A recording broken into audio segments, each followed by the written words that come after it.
Hi, it's Coffee Tea and Labrish with Mona in the Fatigable Heights. So, how are you? So, I'm here to talk about a couple things today. It's been a while, and of course, I have been meaning to join you so we could talk, kiki, shoot the breeze, and all of these things. Right, so we. Yeah, you. So I have some things that go on. Only little things that go on here, there, and everywhere. So you don't know all the thing go. We keep on moving forward. I couldn't bother find the earring today. Cause I can't find the earring back. So I forgot us. We need that whole new earring um collection. Cause the more anyway. So that's a part of my little list of things. So we need some earring. We need some jewelry. Some little, my little things them. And so on and so forth. You don't know it already. So I got my roses from Amazon that you see here in the background. Um I did a little short review on them, so I'm gonna put it up for you. I use it to decorate my mirror here, and it's also decorating the wall, and there's a pole and so on. So it's kind of cute. I like it with the decor. So I like to change up my thing a little bit. So that's that. Today I wanted to talk about a couple things. I want to talk about Elon Musk and Twitter, Lizzo's Big Girls, the Nicki Minaj and Erica Banks thing, Thandiwe Newton, Joseline and her lawsuit. I want to talk about Benzino a little bit, and I'm gonna talk about Tasha K and Storm because everybody's talking about it. So, let's talk about Lizzo's Big Girls. So, I finished watching Lizzo's Big Girls. When I did the review last week, I was up to episode 4. So I watched episode 5 to 8 over the weekend.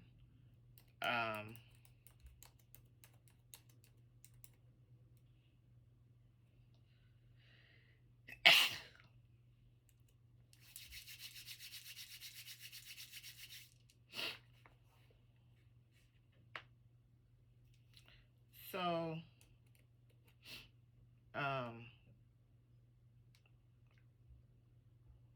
after watching it, so at first when I talked about it, I said, it was like, I don't know if it was giving BBW and, whatever.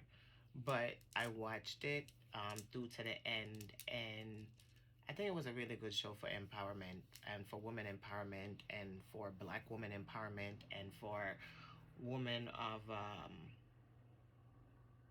all different sizes to be empowered. The women made the show relatable. Each of them and their issues. I would have loved to have seen it maybe go for about 12 episodes. So it would have been a little bit longer. I think it was definitely a good look. There was this woman on YouTube that I saw. I don't even remember her name. And she was talking about Lizzo, and she was like reviewing the show, but she was just being so like disgusting and harsh, and it just seemed like she was body shaming, and I'm just like, why? I understand about being overweight and aspiring to be a different weight. I have been all different types. I used to diet.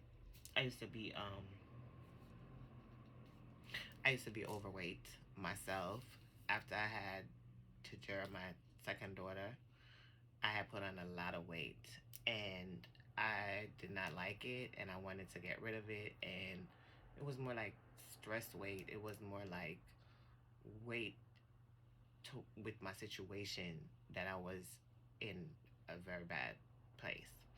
And mentally and everything. So the weight was a part of my condition, but I didn't understand that. And I tried, dieting and, all types of different stuff until I went to church and I got baptized, and my prophetess put me on a fast, and I went on a fast, a Daniel fast. And after a Daniel fast, and I changed up my eating habits. I did the 3-day master cleanse with the apple cider vinegar and all of that stuff, and then maple syrup cleanse.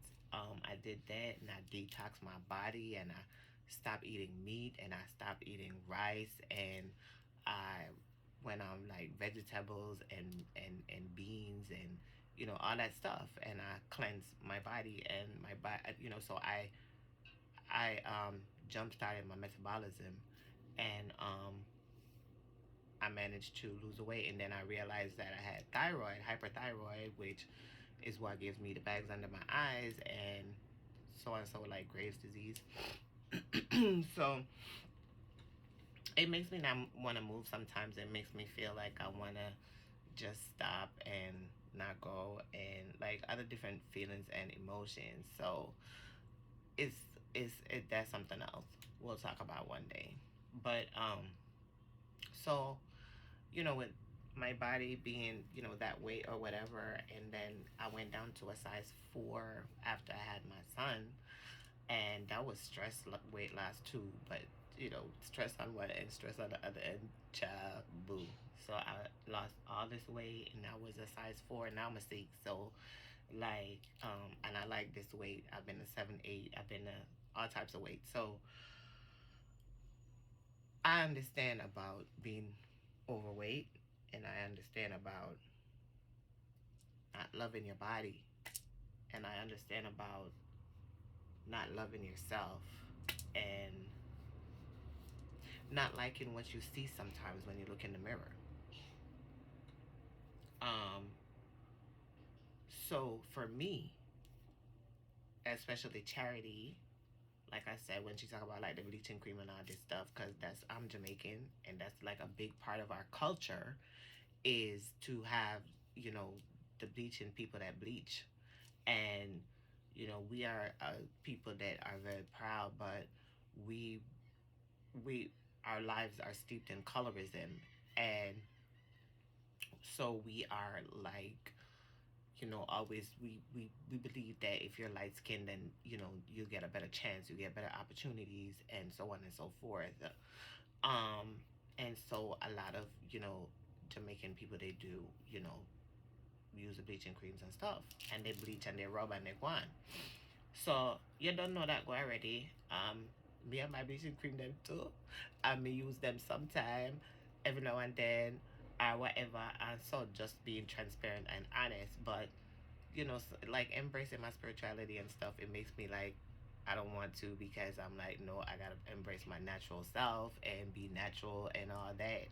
But then something in you just be like, yo, you just want lighten up them party, you just want so I know that if I find a good like cosmetologist or something, a good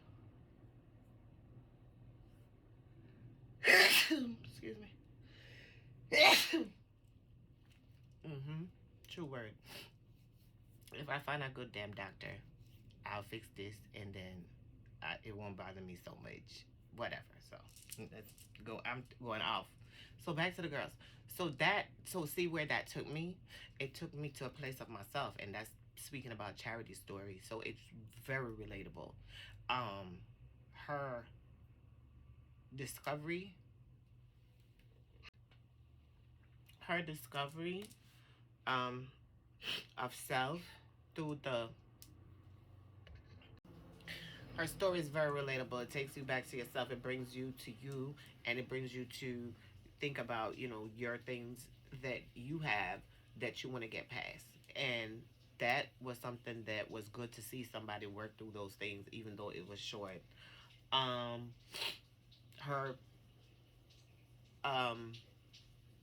journey to that place of discovery of, yes, I can do this, even though I told myself that maybe I can't, is awesome to see. So that was something that was good. Also, so as I said, self-empowering, woman empowerment, self-empowerment, all of that was something that was brought across by the reality show. And when I look at it versus some of the shows that are out there, no fighting, no no Jasmine, there was a little bit of negative energy or whatever, which I could see how she was rubbing on the girls' nerves and everything. And maybe we didn't get to see as much as was like really occurring.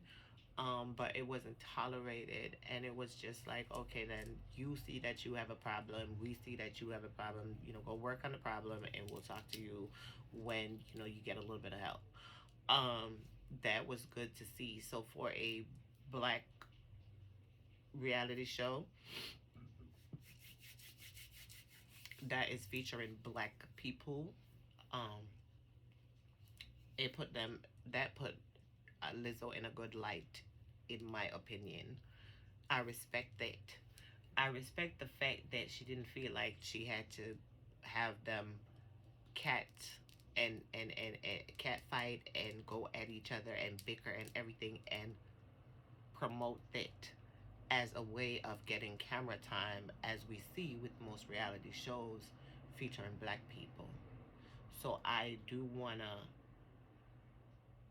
give Lizzo her flowers for that, and Amazon as well. Um, that was awesome. And it wasn't done in a negative way. It was done like in love and light, and I respect that. Um, I have watched a couple of these Amazon reality shows. Like, I've watched the runway show with um when Andrea won. What's the name of that? I don't even know why. Is there a new episode season of that? Um,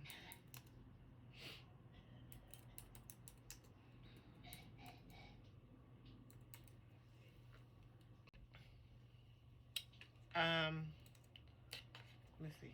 Making the Cut. So I watched Making the Cut, and I watched the one with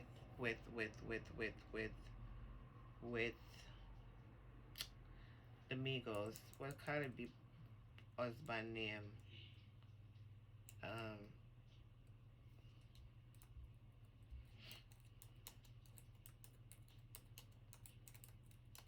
name again. Um, that was about street fashion.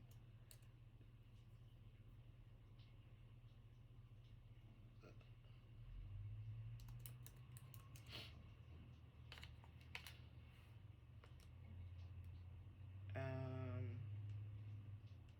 hold on. I said I was gonna review that, Um,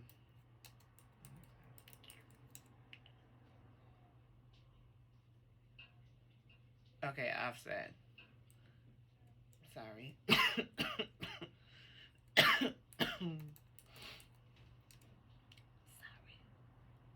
Okay, the hype. All right, so I seen that, and I seen the the the Making the Cut, and I've seen Lizzo now, and whatever else I've seen, and I like them. I like how they're done. But let's get into it. So the fashion show, they had Lizzo and the girls go in to go eat lunch. Yeah. So I watched Making the Cut, and I watched the hype, and I watched Lizzo now, and I like them. I'm like truly, truly, truly, um, a little bit intrigued, by it. So with all of that to be said, I don't. I didn't like the woman who was over there talking about Lizzo real bad and like making her seem like just going in on her. You know, I was like, why would somebody do that? That's sad and sick and just. I understand about you trying to tell somebody to be healthy, but that's not the way. Anyway, so let's dig into it. This is the part I want to dig into. So they had lunch for the girls and everything. The girls were like, "Oh, the food is vegan food." Lisa was like, "For real?" They was like, "Yes." So I don't know. I don't think they liked that food that day because them girls look like they liked their food. But at the same time, the show was not. I didn't see the show having like, like how you be having spreads of black people food, like mashed potato and baked mac and cheese and a spread. I never saw that. It was more like healthy food, fruits, salads, all that stuff. So I believe that at the same time, the show was promoting the idea of healthy eating without being like um, direct, right? But it didn't give an energy of nothing like I didn't think that was negative, but I thought it was interesting because I know them girls they wanted some food. After all that dancing, we want food. We want to see real food. We want to see real food. We want to see some macaroni cheese. But you at the same time were auditioning to be dancing in a show that you're going to be dancing for 90 minutes. So, of course, there's going to be some changes in your diet at the same time with everything else. So, that's something that needs to be looked at. I look at it from that perspective. And I'm like, okay, yeah, that's cute. So, I like the show. I like the idea. I like everything about it. I like what Lizzo stands for, what she stood for with the woman, and how they brought the show across. As far as the only, like as I said, was the part with the nakedness or whatever and stuff. But you do have to sometimes just take it all off and embrace yourself and embrace your body and take a good look and be like, well, this is what it is. This is what I'm working with. And if you want to change it, you change it. And if you don't want to change it, you leave it as it is. Okay. All right. So I do want to see season 2 of Lizzo's Watch Out for the Big Girls. I am totally I was crying.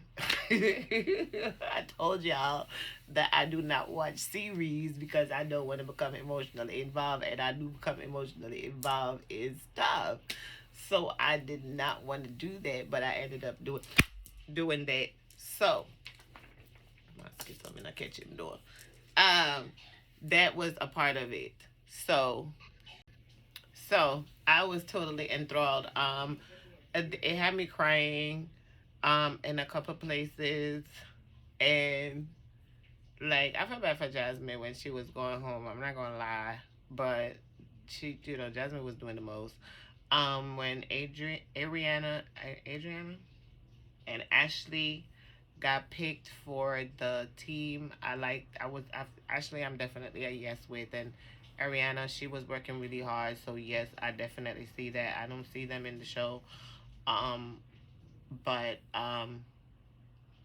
so Lizzo did Saturday Night Live this past weekend,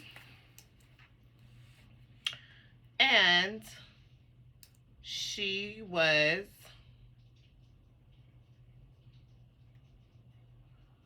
on live yesterday. She released some music. She doing a lot. Um,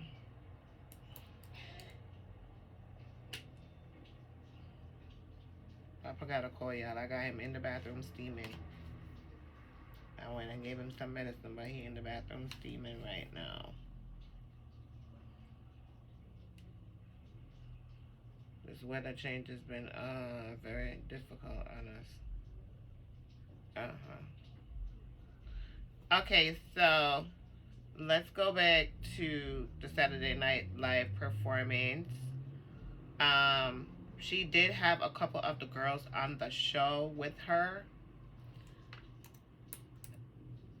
The big girls were there. Charity was there. Charity is my favorite. I keep talking about her. Dancers.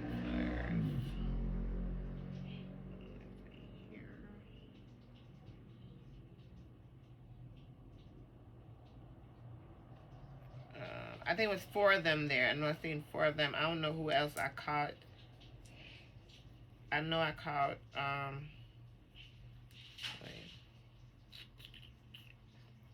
hold on. I mean, feel like more I catch call to know. She changed her name to Yiddy.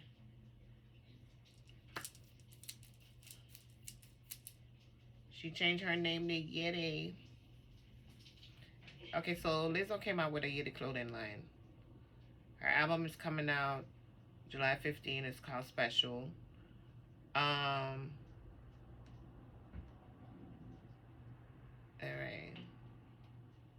She's popping out on her TikTok. So she's trying to really bust out this year. She had a picture with her and it says she was looking like Edward Scissorhands. Let me see if I can show you the picture. It says she was looking like Edward Scissorhands. Pop life. Alright. But let me see if I could find, that was just to be funny. Let me see if, cause this is Twitter Live. Twitter Live is a whole nother life, child. You just gotta laugh with the people when they diss you. Cause it don't make no sense to be arguing with nobody over there. You don't even know who them people is. I'm not giving a shit. Oh God. I cried, Lizzo, for that show. I'm not even gonna lie. She's doing a lot. I gotta come check out her. Let me see here now. I can't play it because I don't want the problems.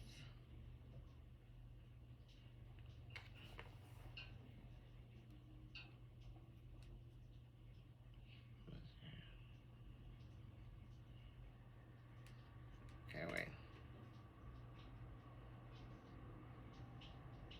She got a new video, right? Yeah, she released a new video. I like the video a lot.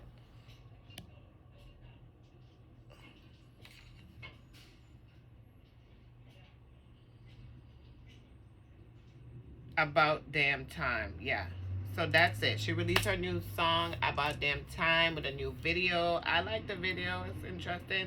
The outfit looked like the outfit that she wore when she was going on the jet the other day with the out.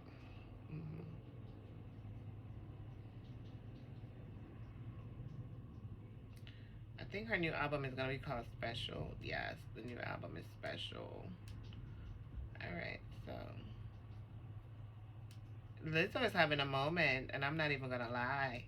Like with her new reality series and her Saturday Night Live and all of this and all of that, she is doing absolutely amazing. So let me see if I could find the clip with the dancers. Oh, here they go. Charity.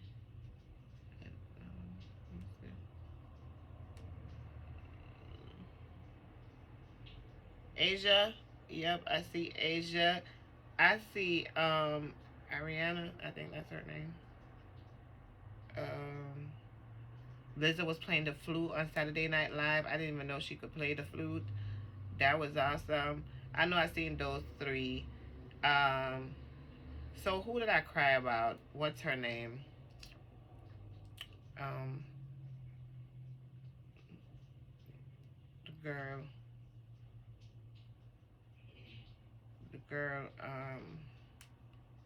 What's her name? Hold on.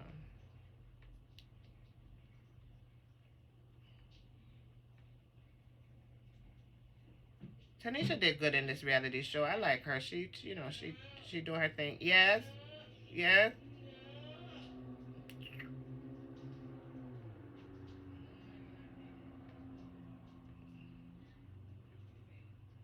The dancers. Okay. Sydney.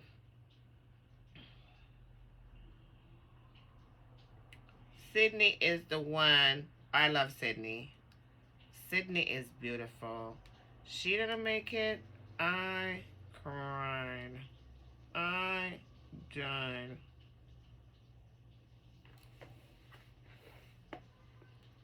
Sydney. Beautiful. Beautiful. Why Papa feel cold now work with my thing at all, at all, at all. Jerry can't take him out, him done getting medicine. Sydney. That's Sydney. Sydney body look good. Sydney look good and she's not afraid to like her body up. She love it. Charity. This is Charity. It's my fave. Charity.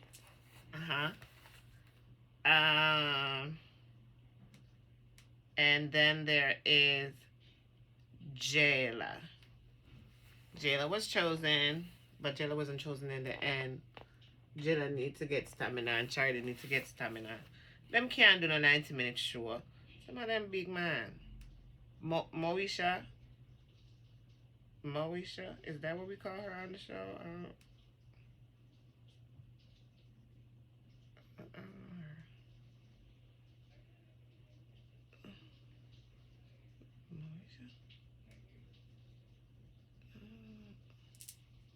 What's this?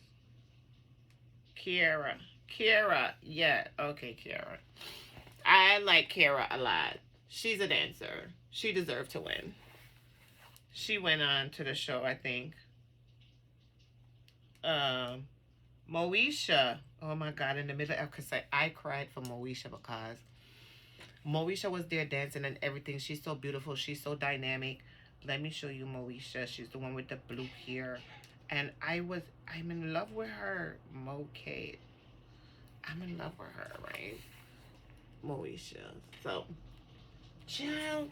Moesha there dancing and everything. Tanisha come in. Next thing you know, Tanisha's put her in the front and start to talk and talk and talk. Next thing you know, we find out she have an injury, pins in her legs. She can't dance with pins in her legs. She can't do certain moves. So they were like, oh my God, what are we getting? So they let Moesha go. That hurt my whole heart. I cried tears. Okay. Asia. Asia is beautiful, and I was rooting for her. I like Asia a lot as well. She went to the show, I think. She won, I believe so. It was Charity and Jayla who didn't win. This is Ashley. Ashley could really dance. Ashley have a lot of spunk and fire, and I like how she do her hair. I really love her hair. Like, the different styles she do with her hair. Yeah, she's dynamic. She's awesome. Yeah, Ashley Icon is her name. Alright, so who else? Jasmine. This is Jasmine.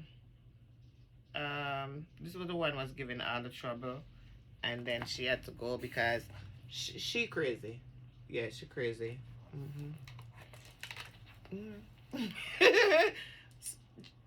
Child, they was in the middle of the, you know how you come up every night and you come through your run through and you do what it do and you do your little practice, you do your little steps and show Lizzo what you got, what you learned, and you know you come in front of Lizzo and Lizzo makes a decision on, you know, if she gonna send somebody home or what she gonna do. They come up talking about the goodness of the dance and everything. She gonna come out talking about something. She been having problems with women in the house. So Lizzo is like, well, how many women? She's like, well, F you. Sis, you don't have problems with that, like almost everybody in the house. And so therefore, like, this was some self-sabotage business because nobody never asked Jasmine about that. They was having a win, like the woman had won, like, for the end of the night at a previous episode, and somebody won their award and somebody won their award, and in the middle of all of that she was like, well, you know, I'm this and I'm that. Sis, you like, you hogging the mic and you just doing too much.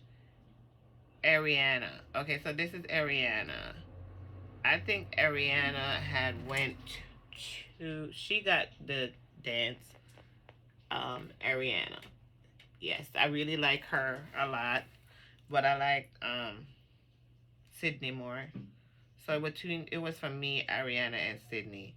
Isabel, Isabel, I don't know if Isabel's ever gonna be able to be a teacher because Isabel wanted to be a teacher in Korea, and she couldn't have a bikini photo, and there was a bikini photo. So I don't know what's going on with Isabel. All right. So that's them. So my fave was, of course, Charity, followed closely by Sydney, followed by Ashley. That was my fave for the Lizzo's Big Girls. So these are the girls, and the show was awesome. It's dynamic. You can go and watch it, catch it on Amazon Prime. You know, I like to tell you exactly what's popping on Amazon because I'm an Amazon influencer. So Amazon is just a place for me. Like, I'm not even gonna lie. Like, Amazon is my thing. So that's it for Lizzo's for the big girls. So let's talk about Lizzo's poppin' project. So as I said, she has a new song out. It's called About Damn Time.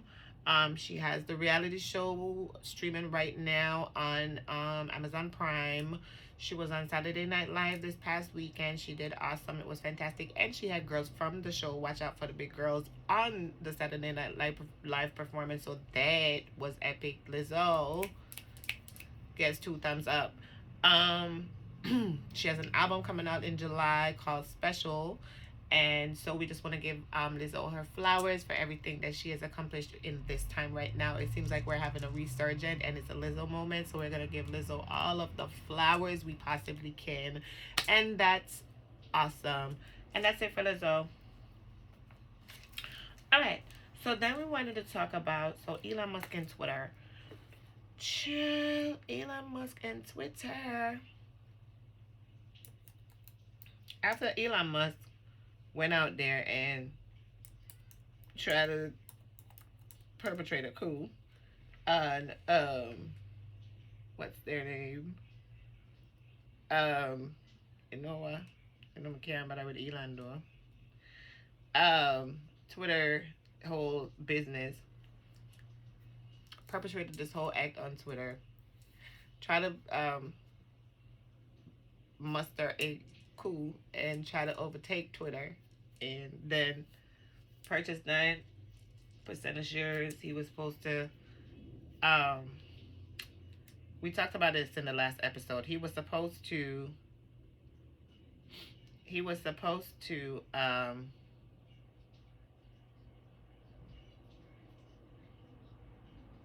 so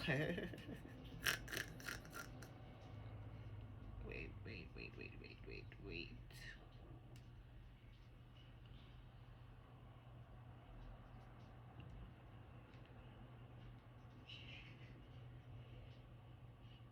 Okay. So he was supposed to disclose how many shares he had when he got to, I believe it was 5%.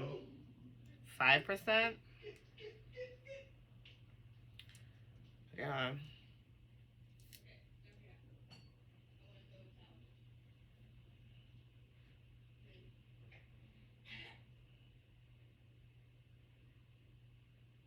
So I think the threshold was 5%. And under the SEC Act, he's required to notify financial regulators within 10 days of passing that threshold. But he waited and continued to accumulate shares. And then he waited until after April 4th, and then he acquired 9.1% of the company before he filed the disclosures.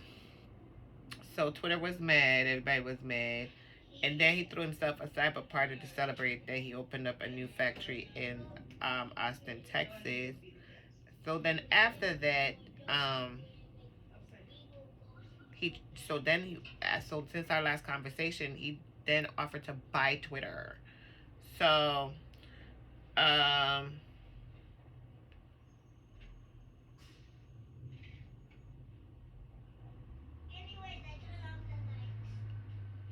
so he acquired 9% of shares in Twitter, making him the largest shareholder at the time of the company, and then he announced plans to join their board of directors. But then he decided that he wasn't actually going to be joining the board because he didn't want to submit to a background check, is what people believe. And then he was slapped with a lawsuit from Twitter shareholders who accused him of failing to disclose his 9% stake in the company on time. and that's like going against the SEC Act, they said. And then he went onto Twitter and he tweeted that he, hold up, um, that he made an offer that he's hoping Twitter doesn't refuse. And he tagged the SEC document where he made the offer. So he offered to buy Twitter at a cost of $54.20 per share. And it was said that that represents a 38% premium over the closing prices of shares on April 1st, which was the last day of trading before he disclosed that he had 9% stakes. So it was definitely seeming like a takeover. He submitted a letter to Twitter that explained his intentions, and he believed that Twitter needs to be taken private to fix everything bad about Twitter, and that's something that he can unlock.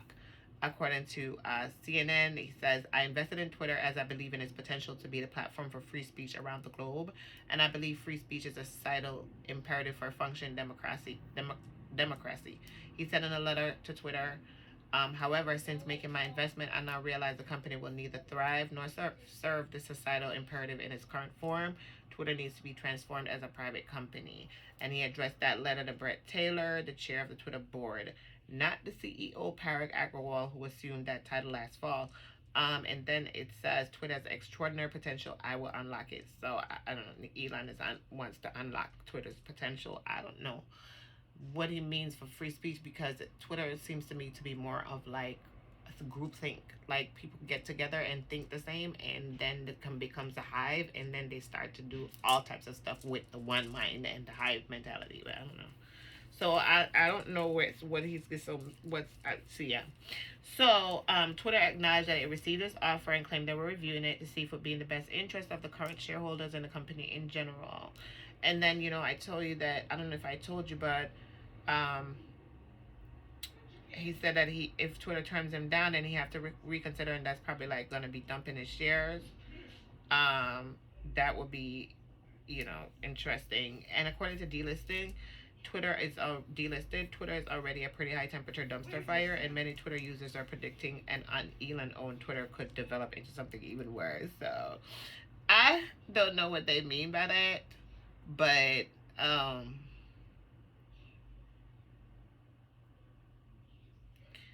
so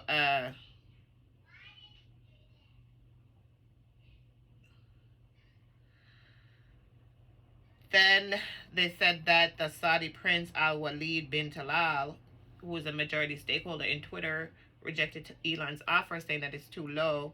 Elon has said that it is final offer, but um, people started to talk about his father owning an emerald mine, and he playing with diamonds, and tweets about him and all types of stuff.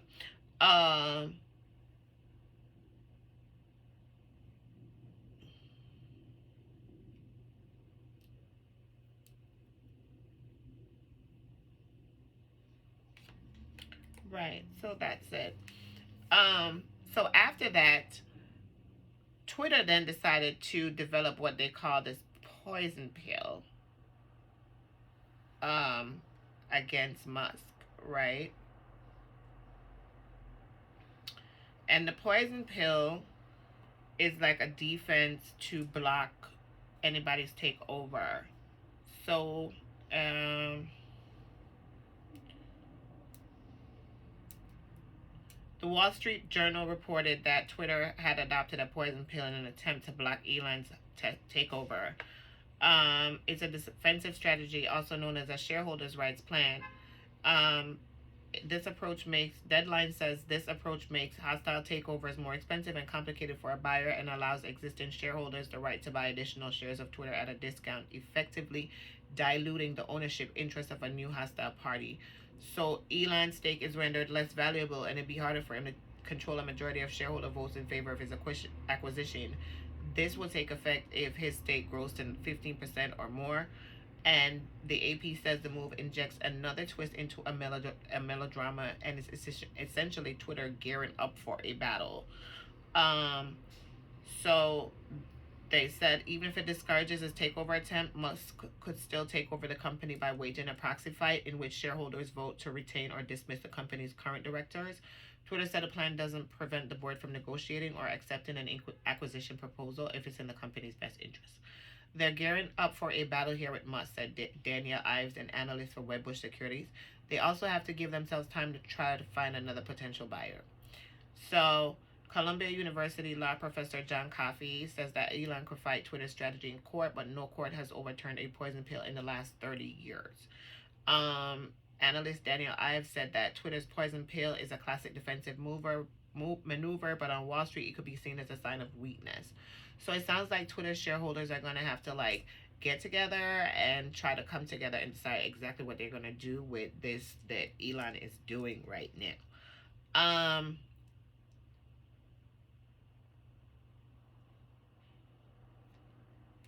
So that's what Elon Musk stated in that, and that's what Twitter responded with. And then he went on to come back now on yesterday and let us know that he's currently without a home and he couch surfs with friends. I don't know. So he says that he's homeless and crashes on a variety of friends' couches, and it sounds so he's crashing on a variety of friends' couches, and Grimes is living in somebody's home. I don't even understand it. He moved to Texas last year to the new home base for Tesla, and he claimed that after selling everything he owned, he moved into a modest $50,000 box house that he rents from SpaceX, and claimed the only other home he owned was one in the San Francisco Bay Area. He's been named the richest man in the world, and this is a title he passes back and forth with a few other billionaires like Jeff Bezos. His net worth is reported to be $265 billion. So I don't even understand. I don't even know what $1 billion is. I don't even know what it looks like. All this was presented to Elon Musk during a TED interview with Chris Anderson to promote Tesla's new Gigafactory in Texas. Chris noted that there are many people who can't stand this world of billionaires, and that it can be usually offensive that one man can have the same wealth as a billion or more of the world's poorest people.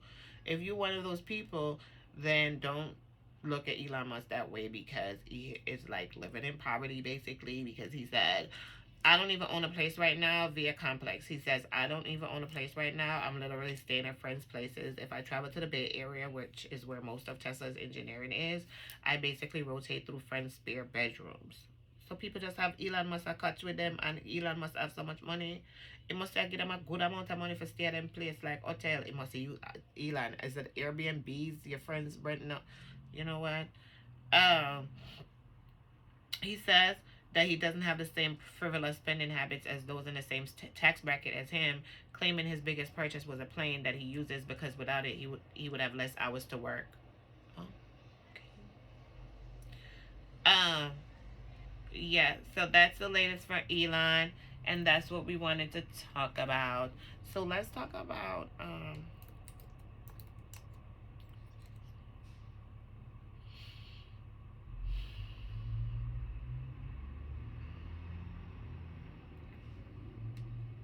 so according to Newsweek.com, mystery flying whirlpool filmed over Hawaii was a dead SpaceX rocket. A mysterious swirling whirlpool was spotted in the sky over Hawaii on Sunday, and it has been revealed to have been the death spiral of the upper stage of a SpaceX Falcon 9 rocket. The phenomenon was dubbed a flying whirlpool by operators of the Subaru Asahi Star camera, part of the Subaru telescope located on the dormant volcano Mauna Kea, which was filmed its passage through the sky. While the spinning object may resemble a shockingly close spiral galaxy whipping through space past the Earth, its origins actually lie closer to home. And this is a screenshot of the Subaru. So, right here in this area is where you see the whirlpool. That's a screenshot taken from a video shot by the telescope. The whirlpool was spotted just hours after a National Reconnaissance Office classified satellite payload was launched atop one of Elon Musk's SpaceX Falcon 9 rockets as part of the NRO Launch 85. This means the spiral is actually the aftermath of that launch. The SpaceX Falcon 9 launched from Space Launch Complex 4 East at Vandenberg Space Force Base in California at 6:13 a.m. on April 17. A booster had previously launched the NRO-L-87 mission, making this the first time an NRO satellite had launched on a used rocket. The SpaceX rocket's two stages separated about 2.5 minutes after launch, with the first stage heading back to Earth and touching down at Vandenberg Air Force's base landing zone 5.5 minutes after separation in what seems to be a flawless launch. The Death Spiral is the upper stage of the Falcon 9, which, unlike the lower stage, which successfully executed a vertical touchdown at Vandenberg, is not designed to be reused. This means the upper stage is allowed to fall back into the atmosphere and burn up. A researcher at the astronomy department of Leiden University, Marco Longbroek, told Newsweek the video shows the upper stage of a SpaceX Falcon 9 rocket venting leftover rocket fuel just before re-entering into the atmosphere over a safe area in the Pacific. The vented rocket fuel droplets form a cloud in space that is illuminated by sunlight, and it becomes visible as a glowing cloud. He added that this venting of fuel remnants from the tanks is a standard procedure performed after the rocket engine does its final deorbit burn. The purpose is to avoid fuel vapors from remnants of fuel in the tank exploding. He continued, "You don't want that to happen, certainly not while the rocket stage is still in space, as it can create space debris. Also, such an explosion could mean that fragments of the rocket stage could come down too early, not over the safe area you designed for that, and that is obviously something you want to avoid." In the video uploaded to the Subaru Telescope YouTube channel, the rocket can be seen spinning as it passes from the left-hand side of the screen to the right. As it moves, it fades and falls closer and closer to the surface of the Earth.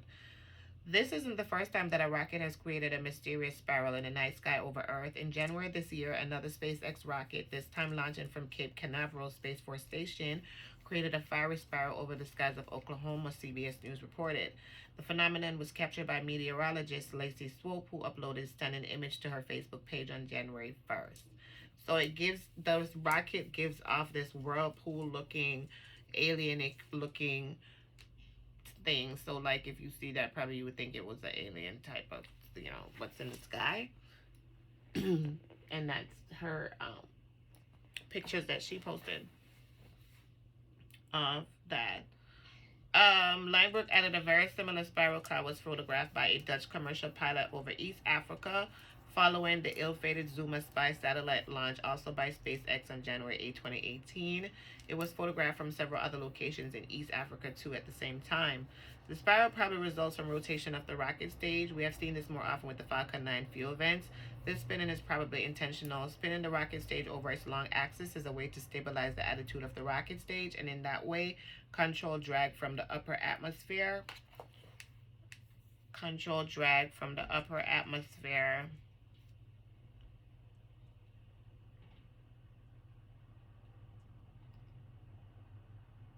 On the stage.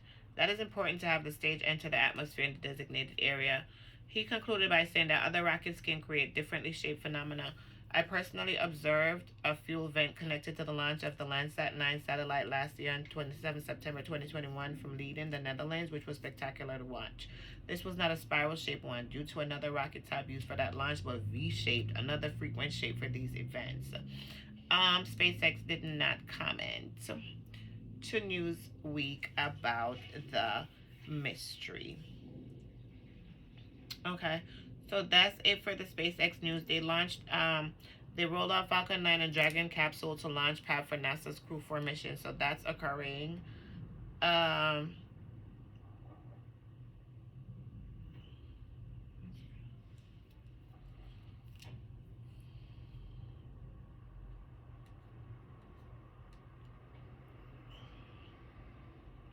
So on April 19, they rolled out his Falcon 9 rocket mounted with the Dragon capsule to Launch Complex 398 at NASA's Kennedy Space Center in Florida. So Falcon 9 and Dragon are rolling out of the hangar at Launch Complex 398. The rocket is being prepared for the Crew 4 mission, which would send 3 NASA and 1 European astronauts to the International Space Station on April 23rd. The launch, which would complete SpaceX's 4th contracted crewed mission, is targeted for 2:56 p.m. That was yesterday, I believe. This is their 7th overall mission to launch astronauts into space. SpaceX first launch with humans was under the Demo 2 mission in May 2020 when it launched 2 NASA astronauts to the space station on a test flight. This was followed by Crew 1, 2, and 3, along with the Inspiration 4 mission, which carried 4 private astronauts to space in a 3-day trip in September 2021. Most recently, the company transported 4 astronauts to the ISS under the NASA Axiom Space's Axiom 1 mission. This was the first ever fully commercial launch to the space station. So the Crew 4 astronauts, they launched to the space station on a 6-month mission. Oh, that's nice. So currently both NASA and SpaceX have another responsibility in their hands, according to RepublicWorld.com, which is to ensure a safe return of the AX-1 crew members. It was launched to the space station on April 8th with 4 commercial astronauts who will be making their return after a 10-day stay. The crew was initially supposed to depart for Earth on April 19, but it had been postponed indefinitely due to unfavorable weather. Oh no. Axiom Space in a mission update tweeted earlier today, due to unfavorable weather conditions, we're waving off tonight's undocking of the AX-1 mission from space station. The integrated Axiom Space, NASA, and SpaceX teams are assessing the next best opportunity for the return of AX-1, the first all-private mission to the ISS. Okay. And that's it for Elon Musk and SpaceX.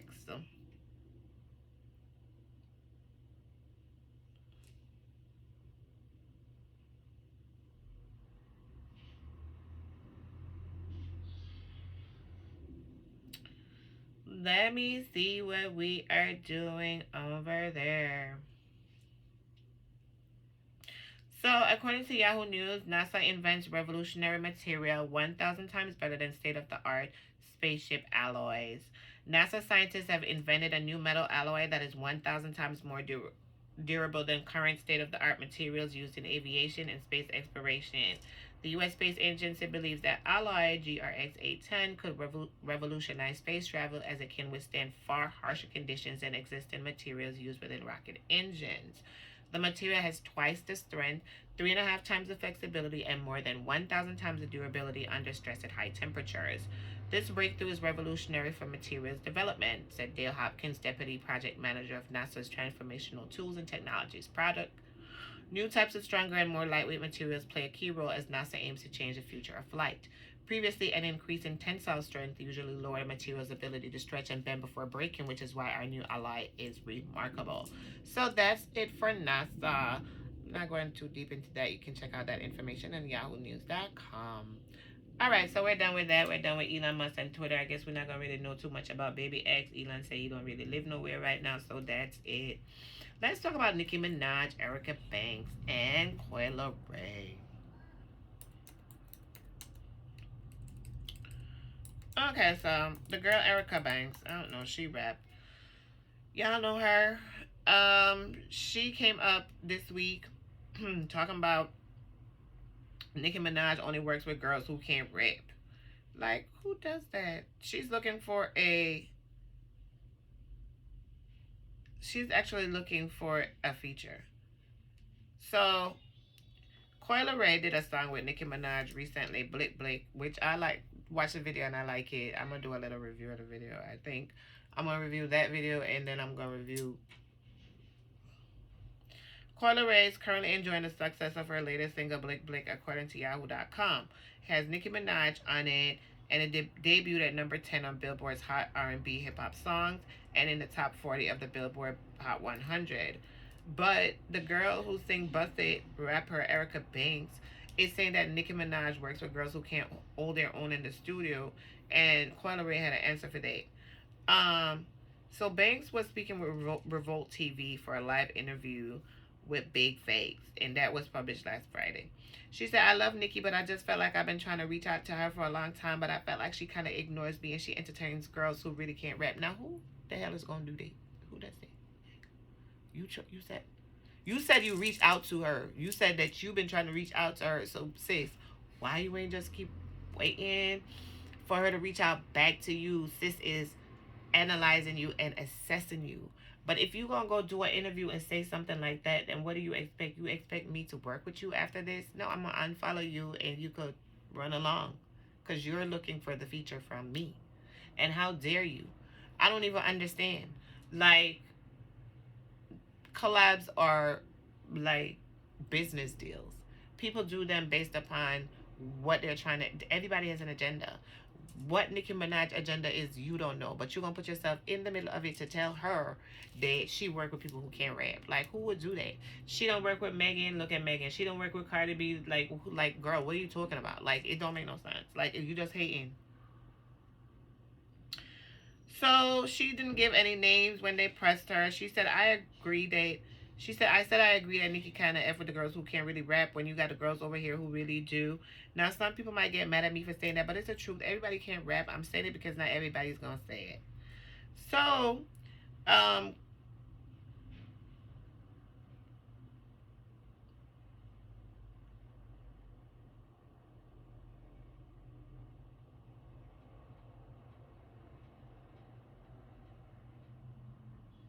so Leray, she responded by tweeting out a string of crying, laughing emojis.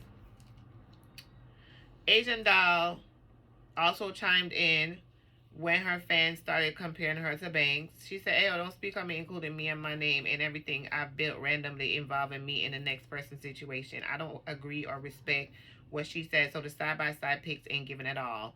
Bye." Good girl. However, Nicki didn't respond at all, because you know she don't step off of her chair to talk to Cousin. She's on her throne, child. On her throne, giving features that people is warring over and talking about. Like, I don't get it. Like, come together. Um, so it is just too much. Coyle Ray, she put it up and said, ew, somebody say, she retweeted somebody saying, ew, the entitlement is gross. And that's really entitlement for real. Don't do that. And she should have never did that, but you know she looking for a little attention, so that was going to be done. Speaking of Coyle Ray, her father Benzino, he got a lot going on right now. So I wanted to talk about him too for a little bit. She said she think he need to go get help. She's preparing to release her album. I don't know if he using her, she using him, they using each other. I don't know. I don't pay attention to these beefs and stuff because it be fabricated and it be for an agenda. He got a movie coming out, by the way. I'm gonna get to that. She's got her album Trendsetter came on April 8th. But this is what he said yesterday. What makes you weirdos think you could ever tell me or have an opinion about me and my daughter? Think about what type of mental illness one must have to do that. Your entire lives will be wasted commenting on stuff you don't know. Sick in my head. What type of mind and life is that? Well, I don't know. You in the public, you're a public figure. Benzino was taking aims at the trolls online. This is according to allhiphop.com news. Koi decided to call her own father out on Twitter. She said, "You want me to post those screenshots of what you said to me, or you want to just chill or go get help? Like, let me know." She said, "You want me to post these screenshots of what you said to me, or you want to just chill or go get help? Let me know." So back in February, he nearly cost her the Nicki feature because he spoiled the collaboration before it was officially announced. He said, "I'm going to need you to sit the F down, grab you some popcorn, enjoy the show, and clap for me when it's time to clap for me. All right, daddy? Don't worry, I told him before this. I hopped online," she said at the time.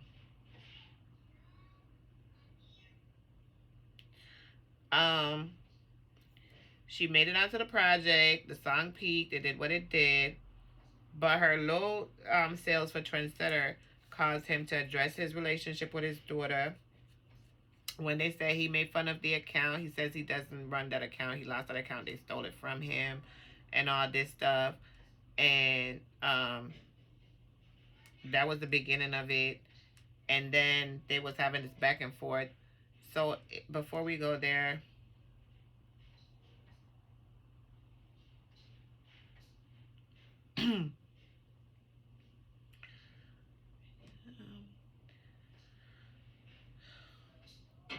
rapper Benzino was talking to Harper, according to yourweb.com.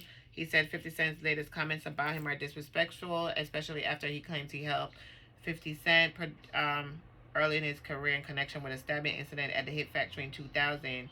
He said he didn't want to talk about 50 Cent that much during the interview because he told him the lawyer up is about to go down. So Zeno went on to call the 50 Cent the first 69 hip hop rat. He says that there's federal paperwork allegedly signed by 50 that would prove he snitched. And fellow rapper Ja Rule and others at Murder Inc. also said that several times. 50 always denied this, and law enforcement sources told TMZ that those documents were fake. So Benzino suggests that he's going to sue 50 Cent and calls him the first 69 hip hop rat. So I don't know what's all this publicity. I don't know why Benzino keep talking. Then he dropped a song called Zeno vs. Planet. He talks about Coi Leray and 50 Cent in that song that he did. Alright. Then the next thing is that this tranny came out and said that she is messing with Benzino. So the tranny is, I'm sorry, I don't mean to use any derogatory terms, the transsexual person. I don't know if that's even a term. It's what it says. It's MSN.com. And MSN.com ran this like Benzino is top news. Shauna Brooks accuses Benzino of having an affair with her and trying to hide it. So over the past year, Benzino has been embroiled in controversy with Coi Leray, his daughter. So that's what they started out with. So you know from they started out with that, they associated with him. Thank you. Can you do me a favor? So they started this MSN. They started out with Coi Leray. So you already know this is like Benzino ain't no mainstream news. So I don't even know why they doing that. So they took this.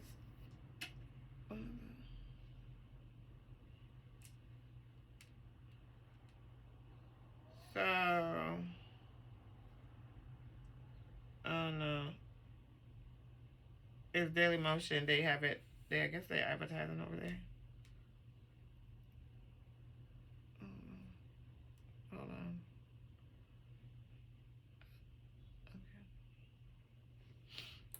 Okay. All right.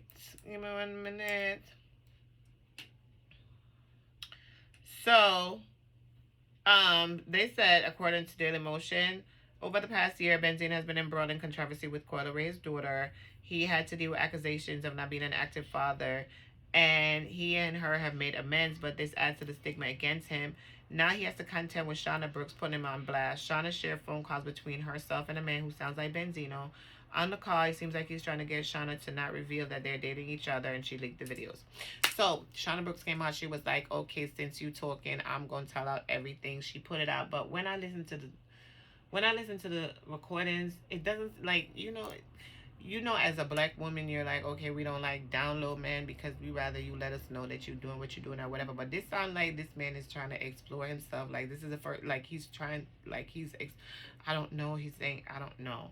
It sounds like somebody who is exploring and they're stepping into something that maybe they haven't done before, and they're like becoming up, like trying to understand their feelings and their emotions of everything associated with it. And it's somebody who is trying to get clout off of them or trying to like come up off of their name or whatever. This is what it looks like to me. Like it's not somebody like, oh, like, yo, keep this quiet, like somebody who's sounds like they always doing this. This sounds like somebody who's just stepped into the pond and was trying to figure their way out, and this woman done outed him. Anyway, he said that they're doing a movie together, and that's how he know her, and they never met in person. The movie has just Duchess in it from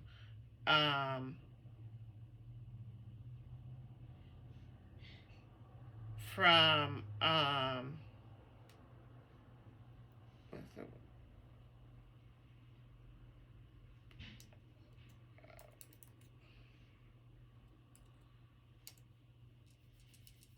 Black Ink Crew. From Black Ink Crew. So this latest movie, I think it's called Indictment. Okay, so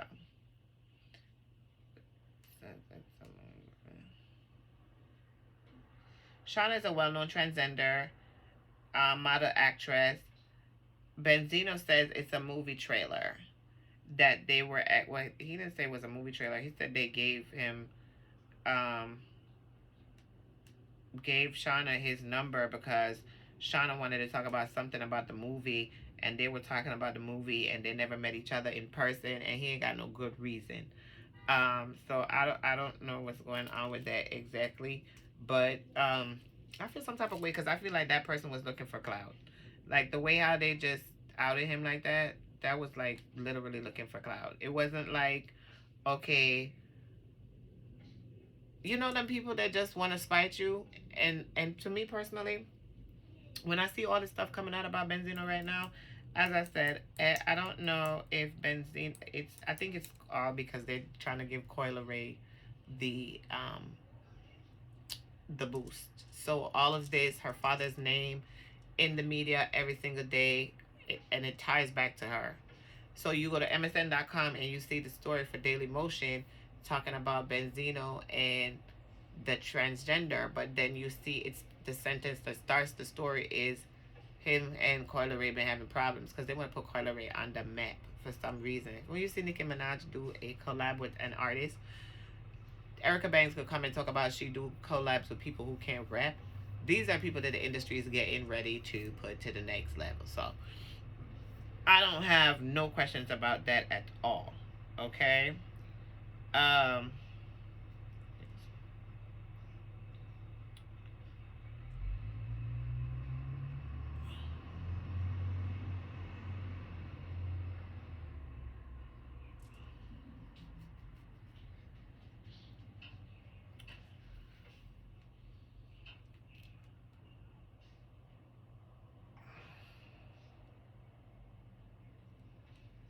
So it's a lot going on with this Benzino. So then they also came out and said that something about him messing with his niece. I don't even know what that is.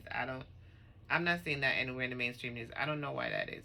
So as I said, it's a ploy. It's a tactic to keep Coyle Ray's name in the media because every time you mention these dumb stories where her father, her name is mentioned, and so they both their names are mentioned. And he just did a movie, and he was actually talking about the movie on Twitter. Hold on.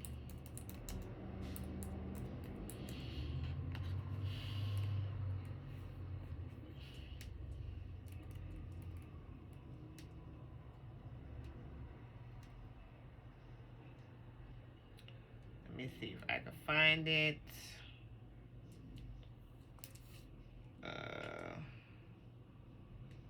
He's an actor.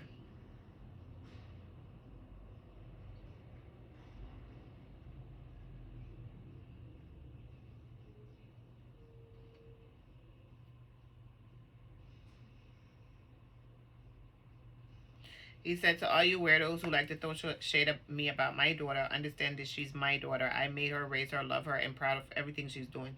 Y'all just met her. I've known her my whole life, so keep supporting her because if she wins, then I won. Yeah, right. That's what she... He said, if him and Corey did a song right now, then people be mad. I'm trying to figure this out.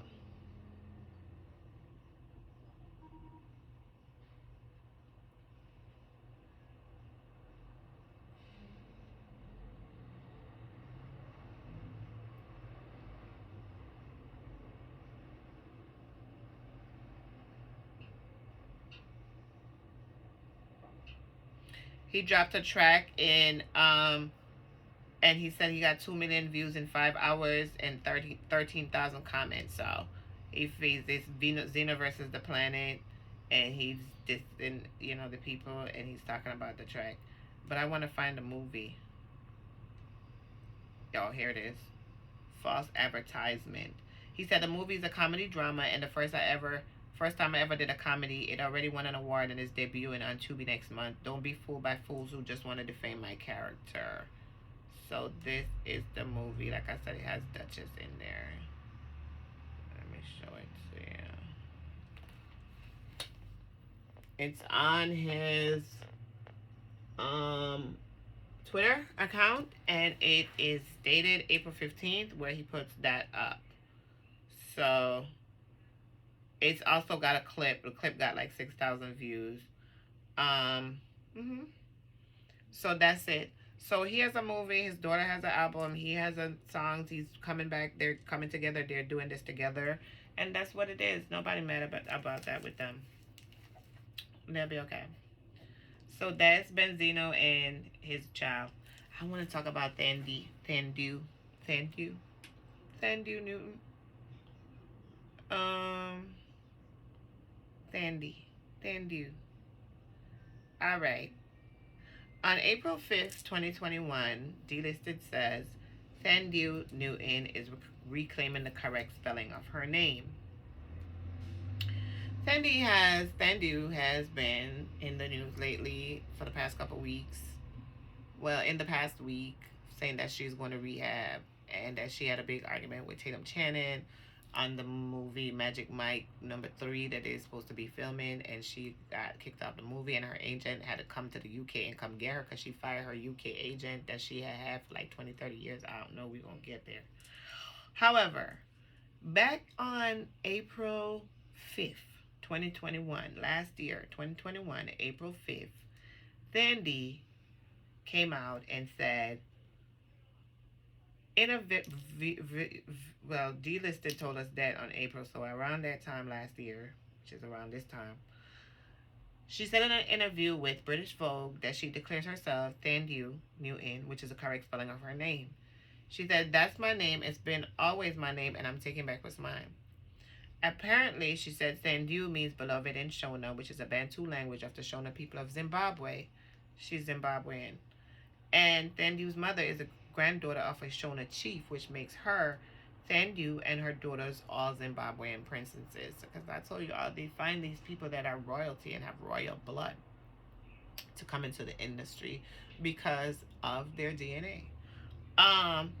Thandiwe was 48 years old at the time, and she says that all her future films will be credited with the name Thandiwe Newton, and she's already changed her Instagram and Twitter handles, and IMDb made the alteration as well.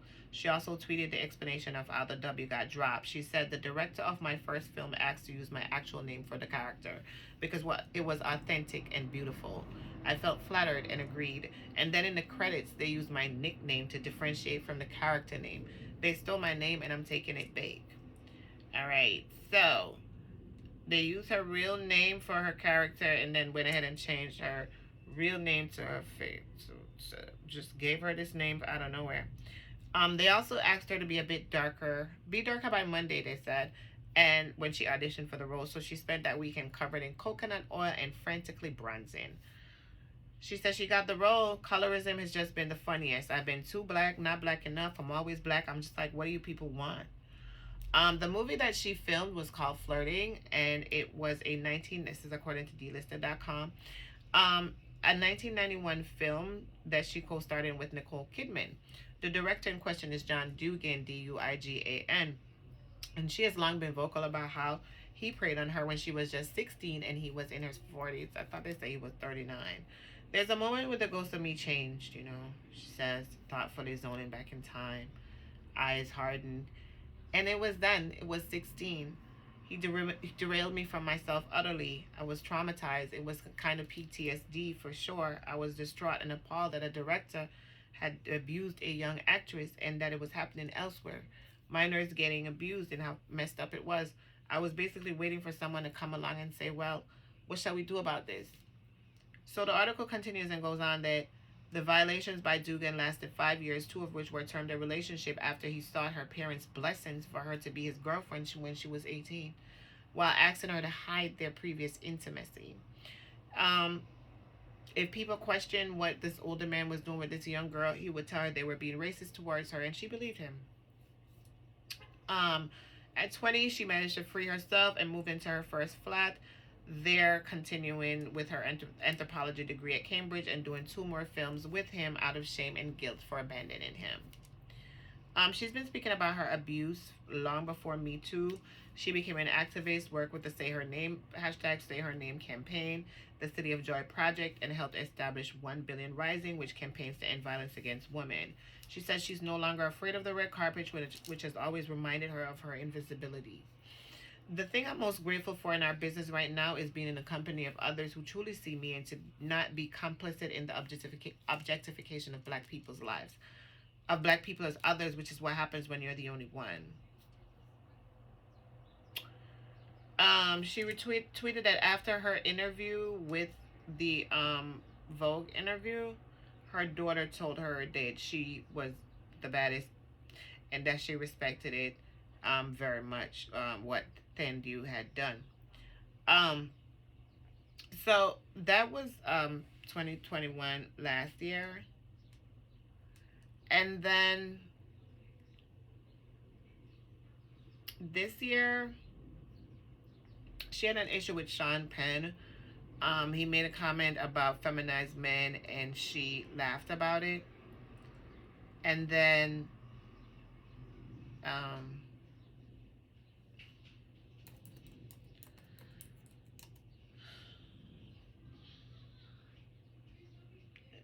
they laughed about it. And that was that. So she had a lot to say about him, that he's a bubbling fool and this and that. She has a movie that she did just recently called All the Old Knives. She's currently, it's the #1 most watched on Prime Video in the US. I just watched it over the weekend. It's a very good movie. It's about this guy that goes to go, yes, he goes to go, was a spy. He goes to check this spy that him and her had a relationship together. Something happened. Somebody was a mole. They're trying to figure out who he was. The mole was. He thought it was her. She thought it was him. The ending is so melodramatic and it's really good. Amazon Prime. I'm gonna go ahead and review it after this because I wanted to talk about it. They had a love scene in there, and it was one of the very interesting scenes in the modern day that I've seen. I really thought they was really like entangled because the way how it seemed, how it looked, and how everything went. So let's talk about a little bit about Thandiwe's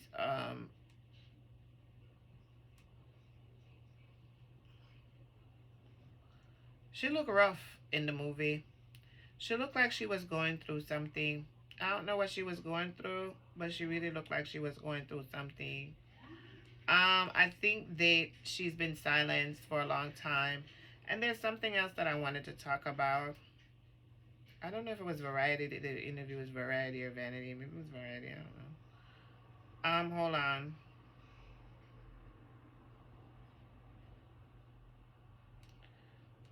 I want to find this thing here. There was this video going around back in, I believe it was like February, March or something, with Thandiwe, and she was saying that she wanted to apologize to black women because, to dark skinned women, because her mother's a dark skinned woman, and she was crying, and you know, her mother's a dark skinned woman, and she's sorry for all the dark skinned women who felt like she took their man, and you know, some argument. So the argument was she was coming with, people were laughing, it was going on and on. I don't think that she released that video. I don't think that I think that video was probably even maybe like an audition and they released it on her because of whatever is going on. I'm not fooled by, you know, what I see with my eyes. I see them saying that she was ousted from this latest movie. I saw her in the movie here, All the Old Knives. She looks really rough. She looks really like she's going through something mentally. You could see on her face and everything, even though she's acting like I've never seen her look that way before. I don't know if it's the relationship or what she was going through with her husband. They said that she's broken up with her husband that she's been with for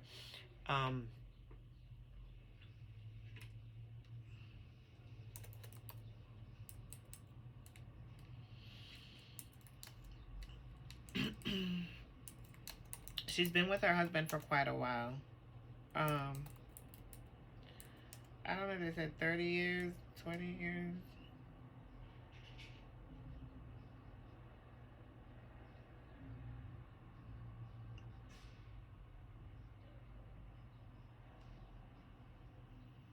Him look rough too. Him look stressed out. This is the latest picture of him. He looks rough too. He looks really stressed out. I don't know why they so stressed out. Why Hollywood people look so stressed out. They say they see him without his wedding ring, but he don't look happy to me. I don't know what they're trying to do to these people. Um,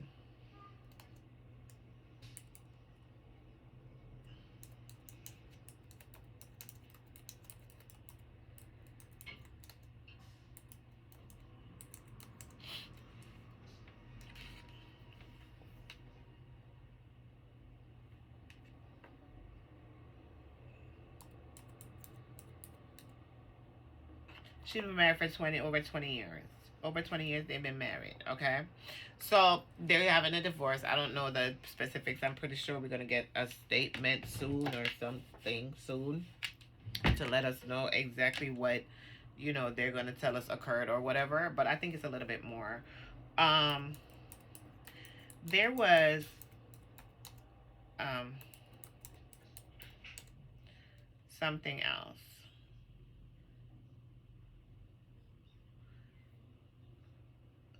She addresses colorism in the casting of films. In an interview with the AP, she opened up about colorism in the film industry. So it was an interview with AP.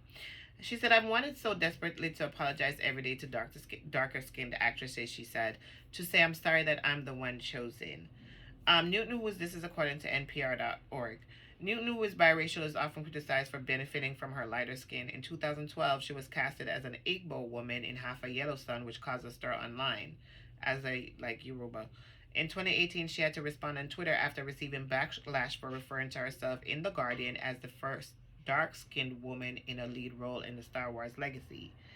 In this new interview, she talked about how the prejudice she says she has faced helped to prepare her for the starring role in her new movie, which was God's Country. She said it doesn't matter that it's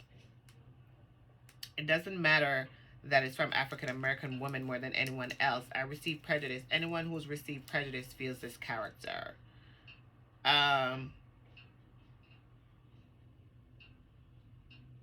So there's a video that they released on February 2nd where her addressing the dark-skinned woman and what she's saying, and it was released on Twitter, and it really went really badly.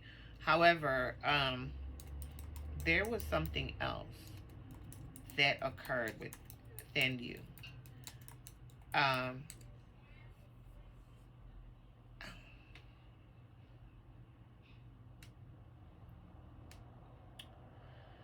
According to CinemaBlend.com, Thandiwe Newton reveals more details about her disturbing casting couch incident. Have you heard the term casting couch before? You probably have. It represents a trading of sexual favors to help someone get a job and is widely associated with the motion picture industry for when potential actors arrive at an audition and have to please a casting director or producer in order to land a coveted gig. It's a horrific phrase, but it exists before it's a gross reality of the entertainment industry, as this recent story told by Crash star Thandiwe Newton reminds us. The Westworld actress was being interviewed by W Magazine, and the subject came around to an uncomfortable and disturbing experience she had at a young age while auditioning for film roles. Newton recalled once again an uncomfortable experience she had with a casting director when she was trying to break into the business. She has shared this personal story before, and when she didn't mention the name of the director in the story, she recalled the incident in question this way. She says, a director on a callback had a camera shooting up my skirt and asked me to touch myself and think about the guy have been intimate with me in this scene. I thought, okay, this is a little weird, but there was a female casting director in the room, and I'd done weird stuff before, so I did it. The way that Thandiwe describes that situation also almost makes it sound like it's normal, accepted behavior. We don't know the type of role that she was auditioning for in this context, so it's possible that such behavior would be part of the gig. As she says, she felt slightly more comfortable with the idea because there was a female casting director in the room as well. Acting is a strange profession, and certain boundaries we might accept are overlooked by performers. What happened next, however, takes the situation to a whole new field. She recalls that to W that she ran into a producer during a film festival who drunkenly admitted to her that they had seen the footage of her raw audition. She explains that it turns out that the director was showing the audition tape to his friends after poker games at his house, and they would all, you know, get satisfaction from it. What a horrific, vile violation. There's so much about this that's wrong. We hardly know where to begin. We can almost understand the need to have an actor pantomime those type of activities in an audition if it's for a role that requires such action. The actor going out for the role may know what's needed from them, and if they want to be in such a project, the audition could require it. But a filmmaker holding on to the footage and then sharing it with strangers after the fact, that's beyond deplorable. Newton, now 43 and the mother of 2 teenage daughters, is taking the high road. She shared the story so that it might be a lesson to others in the industry who are doing what they can to break in, not realizing how detrimental it might be to them in the future. She concluded, she said, I was so naive when I started out, and I realize now that we have to prepare our kids. I've got 2 beautiful daughters. One is 16, one is 11. So many people in our business, they don't want to be the ones to say something. That's a bum out, because then they become associated with a bum out, and nobody wants to read about so-and-so because they're always blabbering on about a bum out. But one person will read this and it will stop them getting abused by a director. That's the person I'm interested in. So she's been speaking about this type of stuff for quite a while. This article was published on July 4, 2016 on cinemablend.com.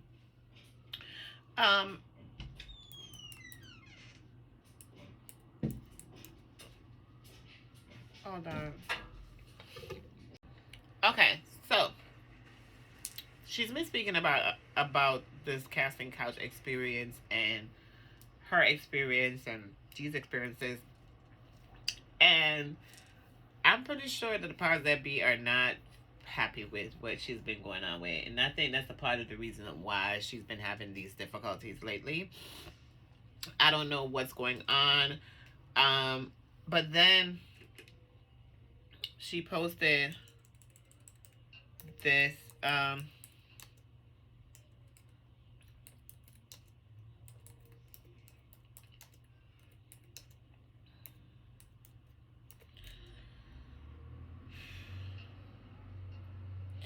so now they said that she's going to rehab, right? They said they're sending her off to rehab because she needs rehab because of whatever argument occurred with her and this man, Mr. Channing.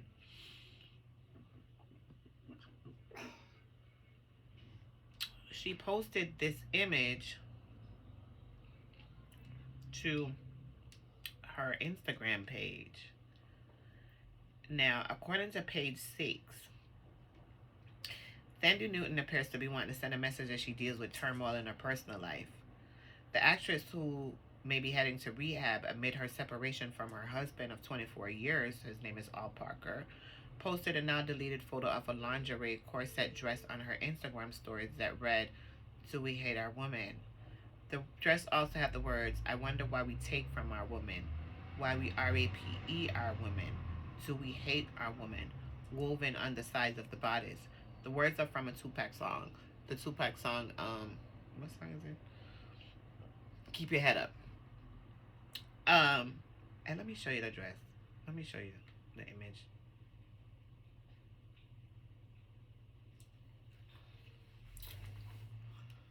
This is the image that she posted, the dress, with those words on the dress. She deleted it after that.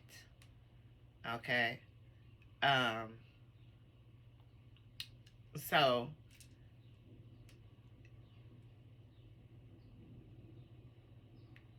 multiple sources told page 6 that she has been battling emotional and family problems, which led to her losing her role on the 3rd installment of Magic Mike. But she insists that she didn't have no argument with Channing Tatum. So I don't understand why they're saying she had an argument with Channing Tatum, and then they try to say it was about Will Smith and Chris Rock. that's unprofessional. I don't know who's then enlisted. There had to be some language. There had to be something. Hmm. A source on the set of the movie says she had been acting strange on set. She has been very highly strung. Her apparent breakdown caused so much disruption it became clear she couldn't play the role. Well, what did they do to her? What happened to her? Why? Why did that happen? Nobody just get up and do that. What happened? What happened to this woman? Um, she seemed so stressed. She even brought her two pet rabbits to her hotel for emotional support. So what people do? So what's if she have emotional support? She'd bring her rabbits. What's wrong with that? I don't understand. Did she bring the rabbits because she was going down the rabbit hole? Is she going through the looking glass? Is she reverting back to some type of Alice in Wonderland type of like where are we placing this woman who has been abused since she was 16 years old and groomed since she was 16 years old by the industry? Um, the insider said her team has been pushing to get her into rehab for mental health support. And that arrangements were being made to go to a facility in Arizona if she agreed to go. If she did have access to her social media to share her posts,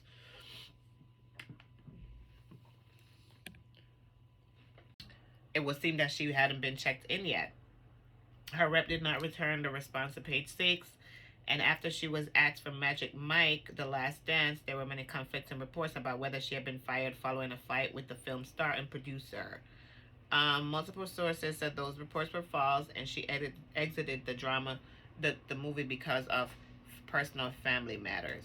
So they came out and said that she did not exit because of a fight with Channing Tatum. They said that it was said that they had a tense exchange of words that was decided that was inaccurate and that did not happen. It's the fact that she has personal family matters why she's not doing the film. And that she decided to step away to deal with family matters. They don't want her to look unprofessional and so on, but she do look like she was going through something. She was stressed out, and in the movie that she's advertising right now, it looks like something occurred. I don't know what these people, cause if casting directors expect certain things from you, people expect certain things from you. Things are expected from these women, and you don't know what they're expected to do. And why is she talking about RAPE and what's going on? Like, what really occurred? That's my thing. I'm not thinking like, oh, Thandiwe Newton is crazy. She needs to go to rehab. No, I'm trying to figure out what happened to this woman, because something must have happened to her, because she has upheld and carried herself for so long. I would, anybody would break if they had been through that. Groomed from you was 16. Then this man had the appearance like telling them that y'all was in a relationship, so he could continue grooming you, and then your parents like, I'm sorry, I love your parents, but you didn't find nothing wrong with this 40-something-year-old man talking about he wants to be with me at 18 years old. Like, did you not see me crying out to you in the midst of everything? Did you not see my eyes? Did you see my face? Like, I don't know. Was it money? Like, I don't know. So I wanted to talk about that. And our Cafeteria Library, our thoughts are with Thandiwe Newton. We support Thandiwe Newton. I don't believe that she did that interview like saying about dark skin women. She meant what she said, and it seemed a little bit contrived and superficial to us, but we don't know what that woman is going through. We don't know where her mind is, and we don't know where her mind is taking her, where it's been, or anything like that, because people just probably do not even know that this woman was groomed at 16, that she had to go through the casting couch, and probably still has to go through the casting couch up until 2022 right now, and that may be the problem why she had to leave this movie, because it's just too much for her to be at her age and still have to do what it is that people want her to do based upon the video that's going on around somebody's poker damn table. All right, so I just wanted to say that. Yeah, moving on from Thandiwe Newton, we got Joseline out here creating havoc. Johnson's Cabaret. Welcome to Vegas, baby. Why don't you come and pay me? I wanna rap. I wanna rap. I wanna rap. I wanna rap. I wanna rap. I wanna rap. I wanna rap. I wanna rap it, baby. I wanna rap it, baby. I wanna rap. I wanna rap. I wanna rap. I wanna rap. Monday, Tuesday, what? Thursday, Friday, Saturday. I want. do it like do it like it's your B-day. Do it like it's your B-day. Baby, do it like it's your B-day. All right. Justin out here creating havoc. They suing her for $25 million. 4 women then came together. Riri, I guess Riri, Amber Lee, and the one brother, the K Capri, and I don't know who else, but it's 4 of them coming together to sue her. Like, they coming together with a class suit. I told y'all last year, go back and look. Last year, when we had, I believe it was the Big Lex reunion, and I told Zeus, I said, we may be having a class action suit coming up. We gotta like button down the hatches, know what you're doing, make sure you. It was the Joseline Cabaret. It was with the what's the girl name? Miss Natural, and all what she do and what she did and all that, and she was bipolar and she had a medication and she was on this and this and that and that, and I said, something ain't right. And then the Zola portions of it and all that, everything that was going on at Lunel, and yeah, so I said, okay, something ain't right here. Well, wouldn't you know, they filing a lawsuit against Joseline for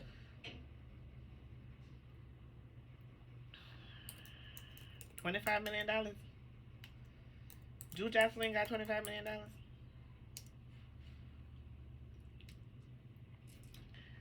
So according to BET.com, Joseline's cabaret dancers filed a $25 million assault lawsuit against Joseline Hernandez.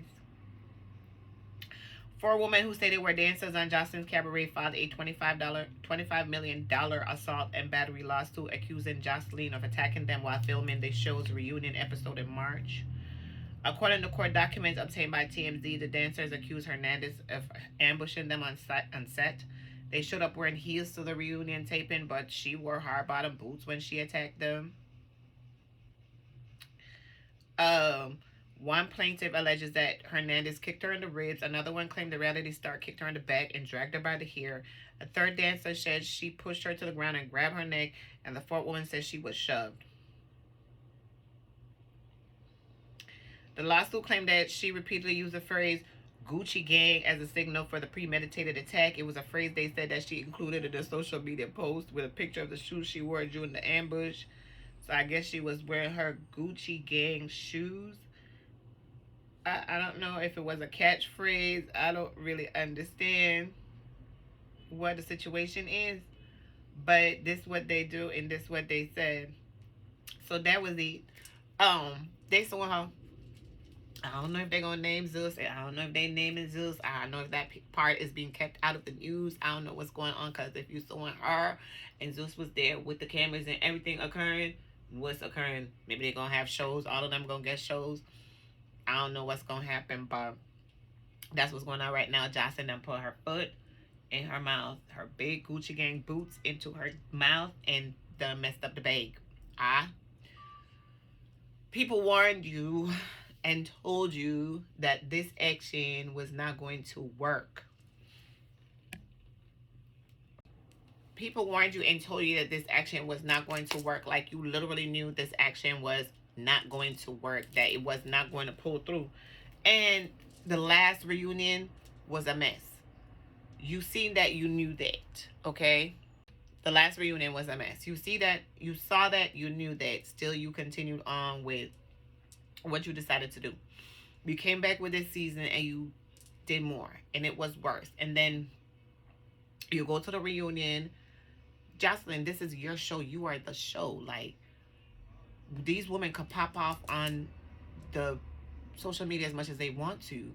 Is it real? I don't know, because everybody's out here doing something for clout and for the TV and for the drama and for the shit to rise. So I don't even know what's real anymore. I don't know if it's real, but this, according to the news and everybody else, it's on BET.com, this is what is occurring. They are suing Joseline and maybe Zeus too. I don't know, but they haven't said anything about that. So let's see how that continues, because Zeus has to be the one to give them the footage and all this stuff, and they are out here literally advertising the reunion trailer, which I saw the reunion trailer and it brought excitement in me. I was like, oh my God, it looked good. Like, it's going to be a lot going on. You know me. I'm looking like, what? I'm like, why they did that? Like, why everybody moving around like that? People jumping. Somebody that came out like Joseline was not there for it. And she's like in her panties. And I'm like, something ain't right. Something ain't right. And then she's singing her song Monday, Tuesday, Wednesday. And then you got Amber, get the money. Get that money. Like,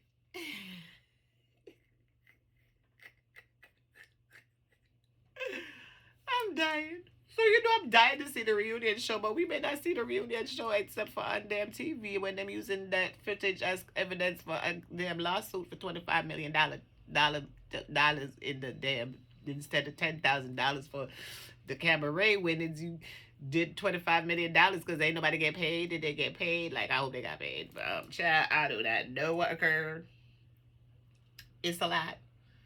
Somebody better write a damn book and let us know what's occurring over there by Zeus. And that's all I can say. I wash my hands like Pontius Pilate. I don't even know what to say about this. I still love me some Joseline. Joseline's still touring, by the way, with Raven and the other girl. And Lollipop. Is that her name? I believe so. So they still touring. So, you know, I guess they're going to be making the money to pay this $25 million. I don't even know how it's going to occur, but that's what's occurring in the news right now, child. So I have to tell you about that part and bring that part to you because I want to know how they're going to turn this and twist this. I was just going to release this, the reunion show. Well, how many parts it's going to have, what's going to occur, what they're going to show us. Is they going to show us a connection, or is this they're going to whet our appetites and keep it moving? I want to see exactly what's going to go on with that. I wanted to talk about this woman whose body was found in a duffel bag that was stabbed like 60 times in Queens, New York. According to WITN.com, disturbing new details have emerged about the slaying of a New York mother who was found stuffed in a duffel bag. Her name is Orsolia Gaal. She's Hungarian. She was stabbed more than 50 times. She was found in a duffel bag a few blocks from her home Saturday morning. Sources said she was killed in her home by someone she knew. Investigators are looking at her relationships, including at least one possible past romantic partner. They did a $3,500 reward for information leading to an arrest. Okay? So, let me give it to you again.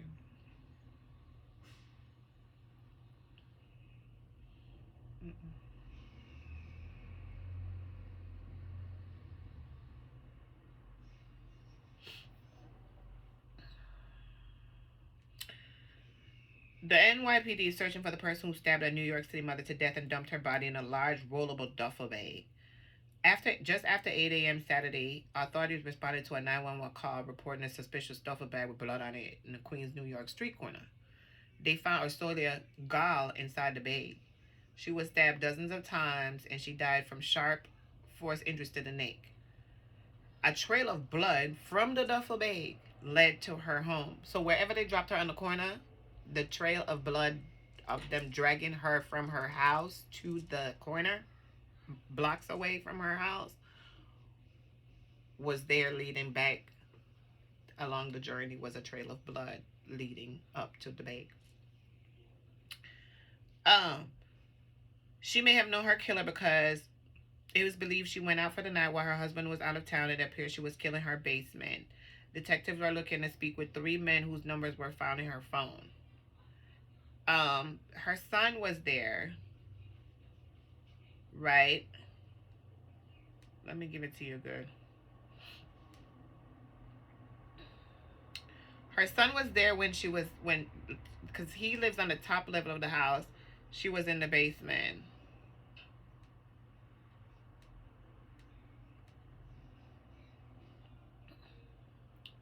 She had 60 sharp force injuries to her neck, torso, and left arm. Puncture wounds were discovered on her carotid artery and trachea, according to NewYorkPost.com. She was also discovered with knife wounds inside her fingers and on the palm of her hands. Um, they don't know if she suffered any intimacy trauma. Um, she spent some of her final hours partying around her yard, enjoying a night out, before the video caught a mysterious figure lugging her makeshift casket down the street. Her 13-year-old son was seen being taken away in handcuffs shortly after the body was found. They questioned him and let him go. The husband and the 18-year-old son were in another state or somewhere else visiting for college, doing college tours. The boy was released Saturday evening. Um, there's been no arrest made. Her husband was in Portland with their 17-year-old son on a college hunt at the time of the murder. He got a text from somebody saying, "Your whole family is next. Your wife put me away 10 years ago," or something like that, and I'm back. Don't call the police or everybody's going to die. Um, the husband is Klein, the founder of RK Equity Advisors, a boutique capital markets advisory firm both focused on lithium-ion battery materials. He was at the airport preparing to fly back to New York and was in the middle of a terrible experience. He says that their lives are at stake, and he's glad that his son is safe, and there are concerns for their safety. So I wanted to bring that to you. I don't even know what's going on. It seemed like this woman was out on a date. They said it was possible she was on a date. She sat at a bar for like 40 minutes before she went home and this happened. They said her and her husband Howard Klein were the perfect couple with 2 teenage boys, a stately home in Queens, and a strong sense of family. They live in Forest Hills.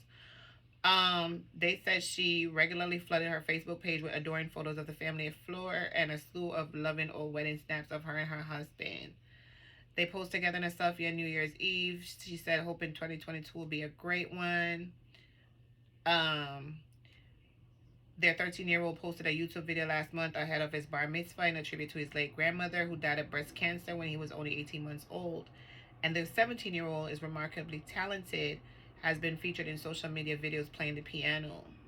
They travel, they vacation over the years in Paris and Tokyo, and she escaped to various Long Island beaches regularly with her boys through COVID. They've been a lot of places with their family. It's been a good family life that they've lived, apparently. She was a lovely lady, always very attentive to her family, her kids, and just an amazing person, said one of their neighbors.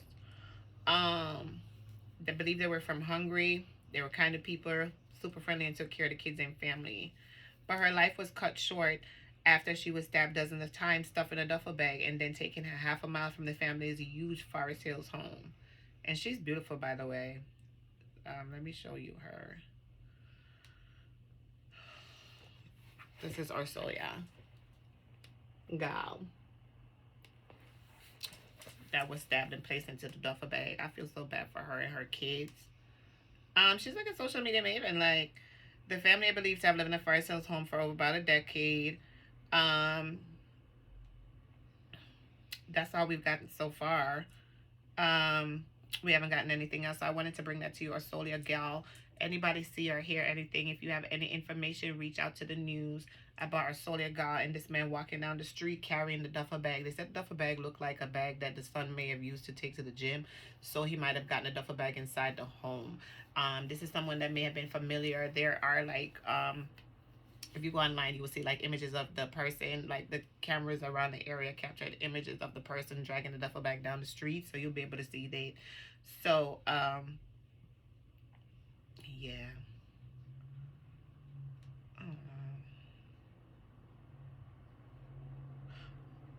Oh, wait. So we got more information today.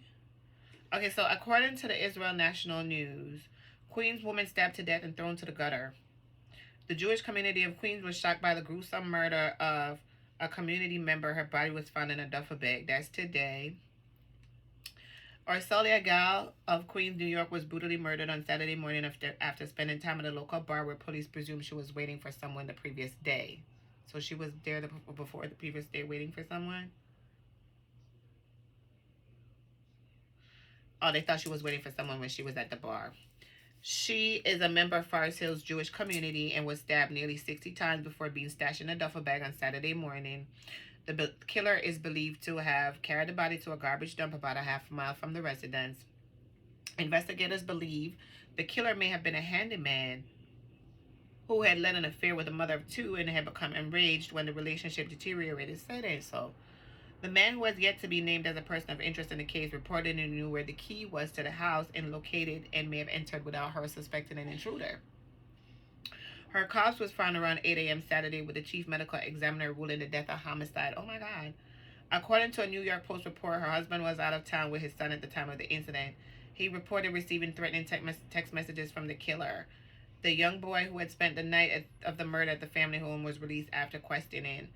And according to the New York Times report, no suspect had been identified as of Tuesday morning. But this morning, Wednesday, Israel National News said that the man, who was yet to be named, may be a person of interest who believes this was a handyman who had been in an affair with her. So this is interesting. It gets in, yeah. So that's what they think. Oh my God, wow.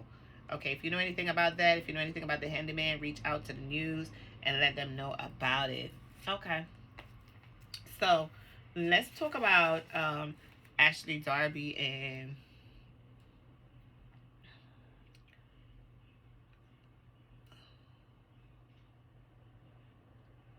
her husband. It's so long since I haven't touched on Bravo TV. Yes, I'm excited. I'm not excited because they breaking up, but I'm excited.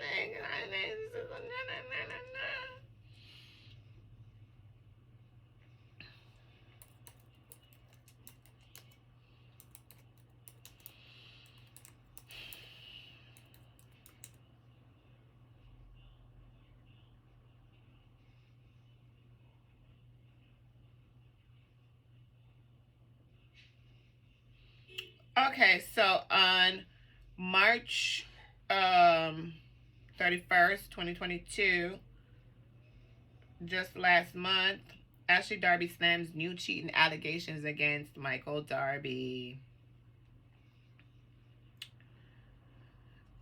Shutting on the rumor mill. Ashley Darby, according to All About. Oh, is this the one that they said be lying? All About TRH.com. I don't know who this is. Ashley Darby is tackling the latest cheating allegations against her husband, Michael Darby, head on. The Real Housewives of Potomac husband was recently spotted with an unidentified female in a hotel lobby.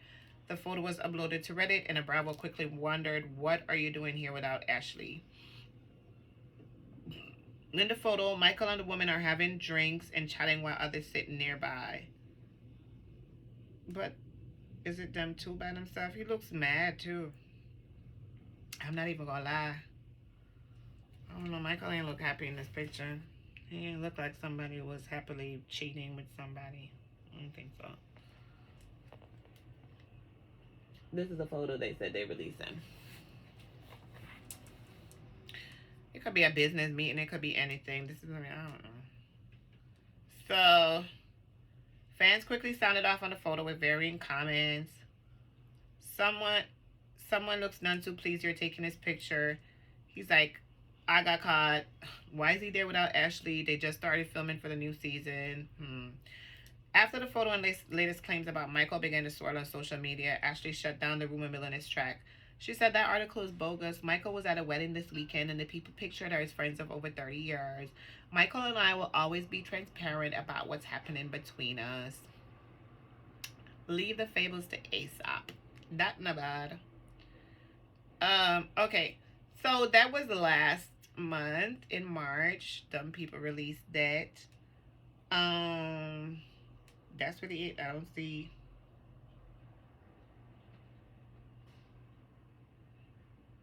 Okay, there was one other article. Let me see what this is.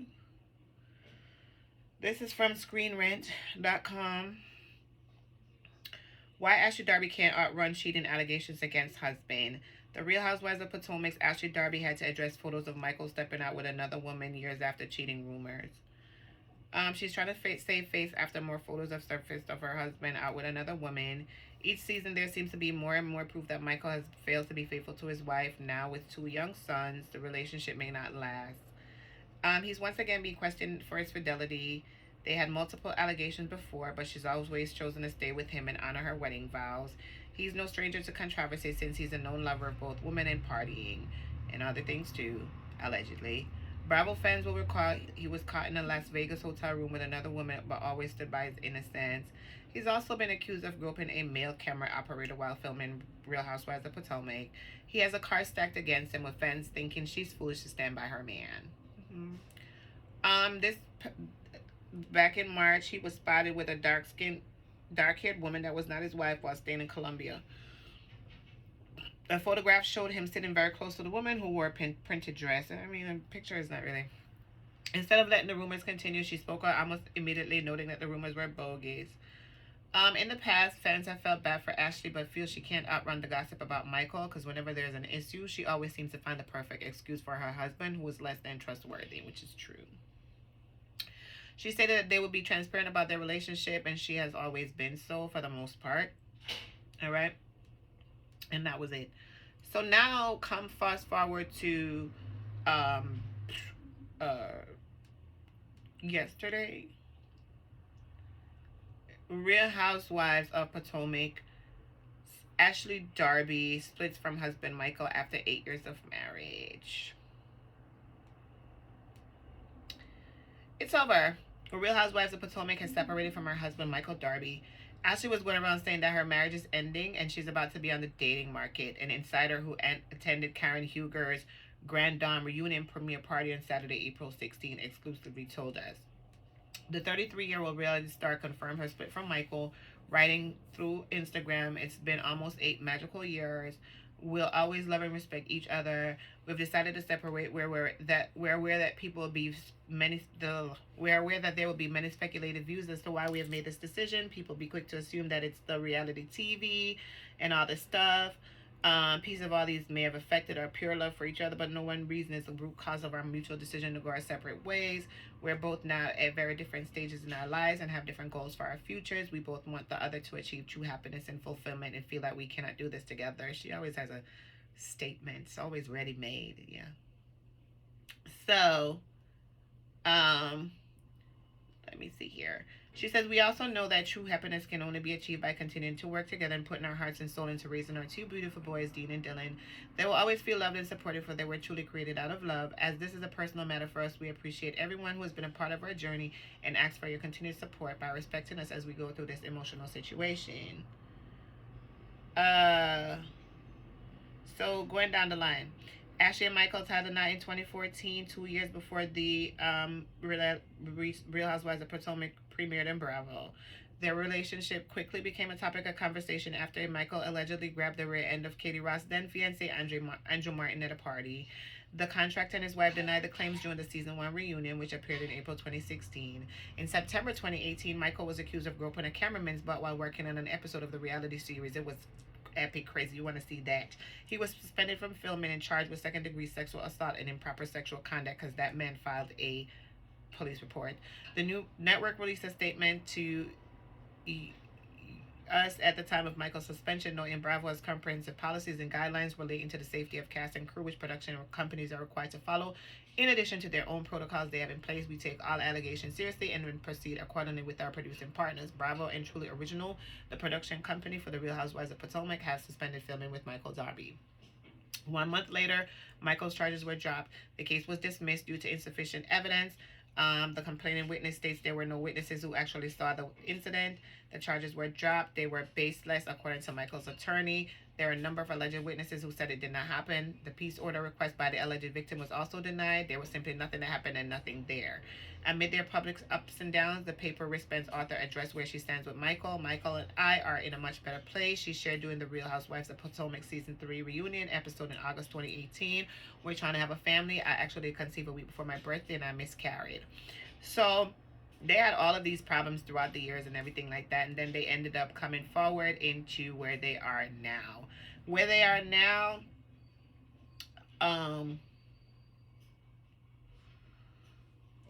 where they are now is they're in a place of separation. I'm excited about it because I like the first two seasons of Real Housewives of Potomac. We got to see the real Ashley. It was very interesting. It was very fun. I want to see Ashley without Michael, like without having to deal with Michael's intrusions and his allegations and his disrespect and his embarrassment and everything that he brings and his restraint that he has on Ashley. That I want to see a real Ashley. I want to see Ashley have her Portia moment, not a horror moment, but like have her Portia moment. Portia got divorced and we were able to see the real Portia, because all along we had seen Portia who was, hogtied to her husband. I want to see that. I want to see like Ashley live without having to, answer for Michael Darby. Like I'm excited to see that. God honors marriage. If they decide to work on their marriage tomorrow and bring it back together, like I'm excited too. But I knew once that we got baby number two, and baby number two was big enough to be able to carry itself and walk and talk and do what needed to be done. Google Gaga out. Like we got that. We got the nannies. We got everything. We was gonna see Ashley freedom. Oh yes, freedom, freedom. I know Ashley wants to be with somebody young. Freedom. I know Ashley wants to be with somebody tall, dark, and handsome. Freedom. Ashley, come on, girl. You got your money. Because that prenup, you was negotiating like a negotiator, like Samuel L. Jackson or Lawrence Fishburne in whatever in the movie, child. You was negotiating. So, freedom. I'm excited for you. I want to see what you're going to bring. Now I'm excited to see Real Housewives of Potomac, because I know it's going to bring the drama, the flavor, and everything. I cannot wait for the new season of Real Housewives of Potomac. Ashley, you just gave me life. So you get tens across the board for making a decision like this. You have now saved yourself potentially from I don't know what, because I don't know. Allegedly Michael is on down low. Allegedly Michael is cheating. Allegedly Michael. Allegedly. Enough of that. Thank you, God. Whew. Thank you. All right. So let's talk about. By the way, they said Lizzo is in a new relationship. I'm excited. I'm interested to know about that. We talked about Lizzo. We didn't talk about that. Let's see here. Apparently Lizzo's in a new relationship, child. So let's clap it up for Lizzo. They got Lizzo having her own relationship. She gonna have everything. She ain't gonna be without nothing. She got a man. She got a movie. She got an album. She winning. Lizzo's winning. Yay. Okay. Oh my God. Damn. Hold on. I'm coming to you. There is something that I want to see.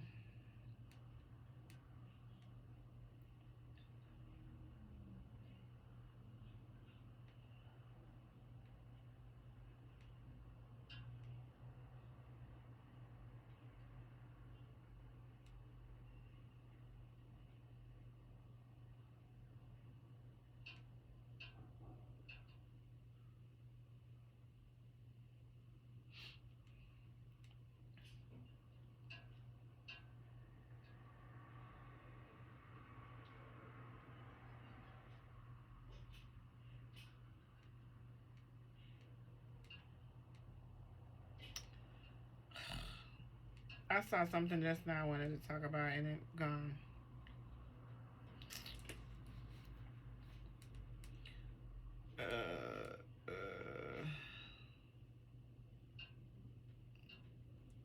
Okay.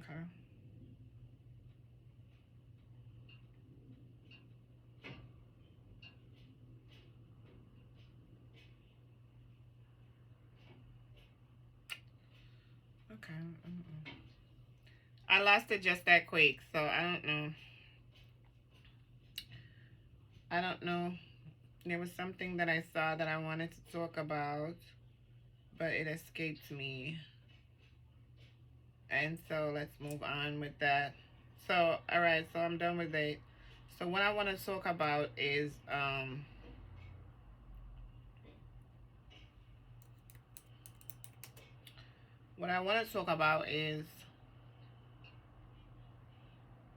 the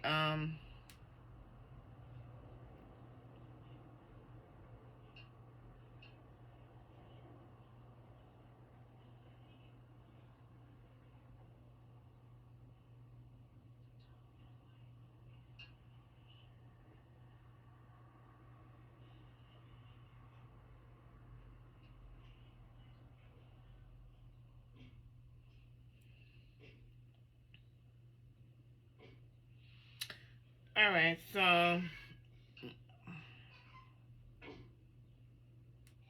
you know Coachella was this weekend. Megan Thee Stallion have a new song out. They said she dissing Tory Lanez in that. This I don't know. She sound like Little Kim a lot. Sound like just like Little Kim. So I guess that was her Little Kim tribute because I don't know what else to call it. Really, I just had to put that part in it. Let me see here.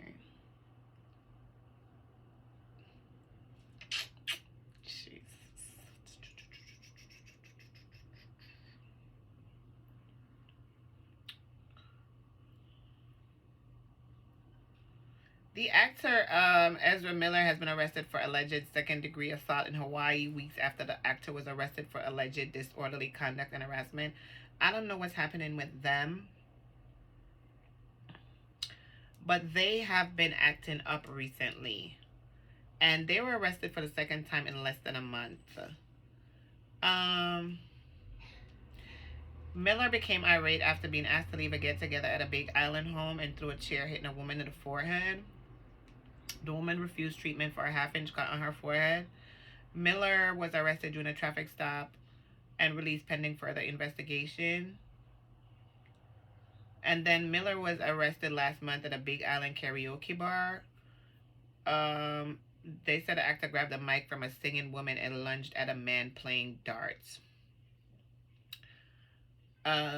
Miller was aggravated by a rendition of the Lady Gaga and Bradley Cooper ballad Shallow. Police were called to dispute in downtown Halo last month where Miller was uncooperative, refused to leave the area, and obstructed a sidewalk. The attorney didn't receive a message, as according to ABC7.com. The day after Miller was released on bail for the karaoke arrest, a Big Island couple filed a petition for a temporary restraining order, claiming the actor burst into their bedroom and threatened them. A judge dismissed the case last week after an attorney for the couple requested it. So they declined to say why the clients no longer wanted to pursue a restraining order against Miller. Well, what them do, Miller? Something happened to them. Miller also has a key role in the third installment of the Harry Potter spin-off Fantastic Beasts: The Secrets of Dumbledore. So I'm going to watch The Secrets of Dumbledore because I don't know where they're taking Miller's mind. Miller's mind is I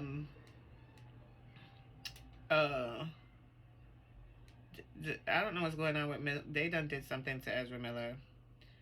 You know, when I don't know if Ezra Miller is living the life that Ezra Miller wants to live, but ever since Ezra Miller has been forced to be something, you know, I don't know, this method acting and, you know, going into character is something I don't understand, because Ezra Miller has been gotten arrested 3 times.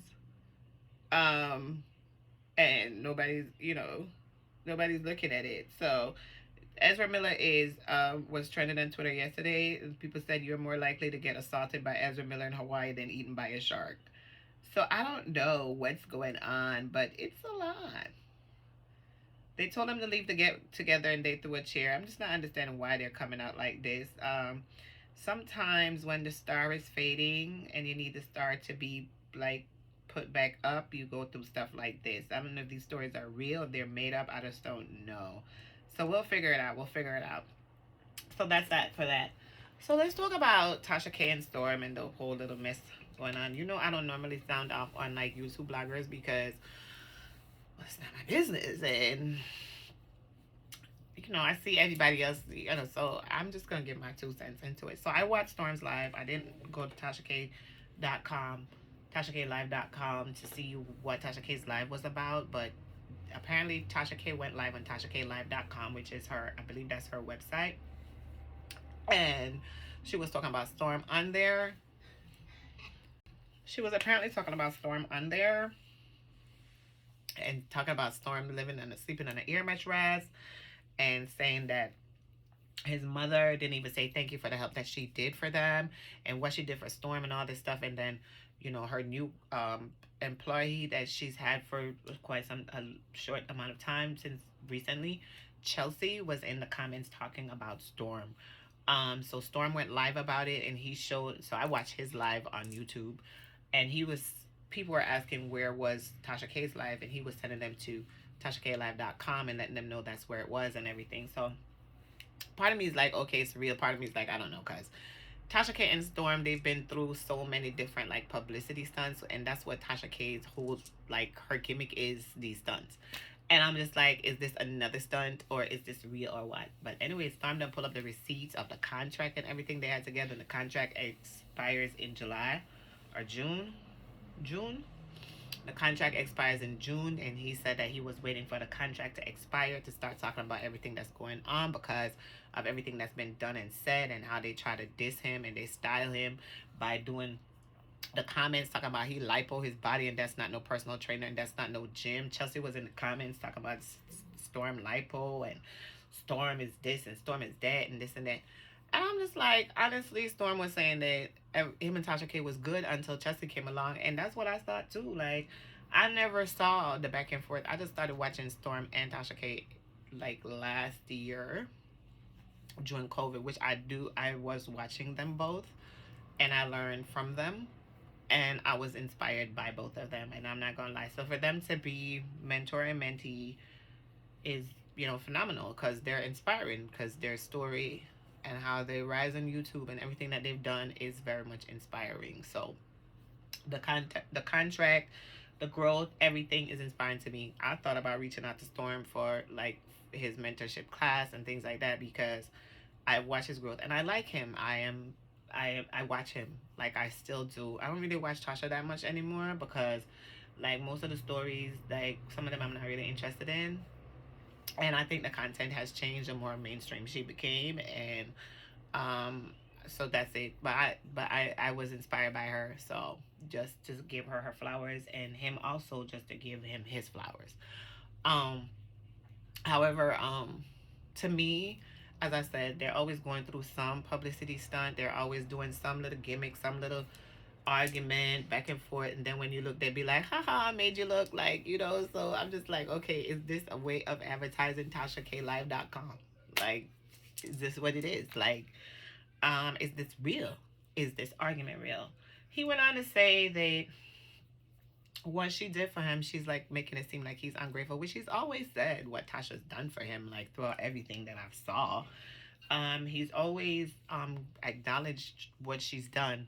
So he pulled up the receipts, child, and he was showing the logo that they first created when he first came to them. I ain't like the logo either. That one wasn't gonna work out.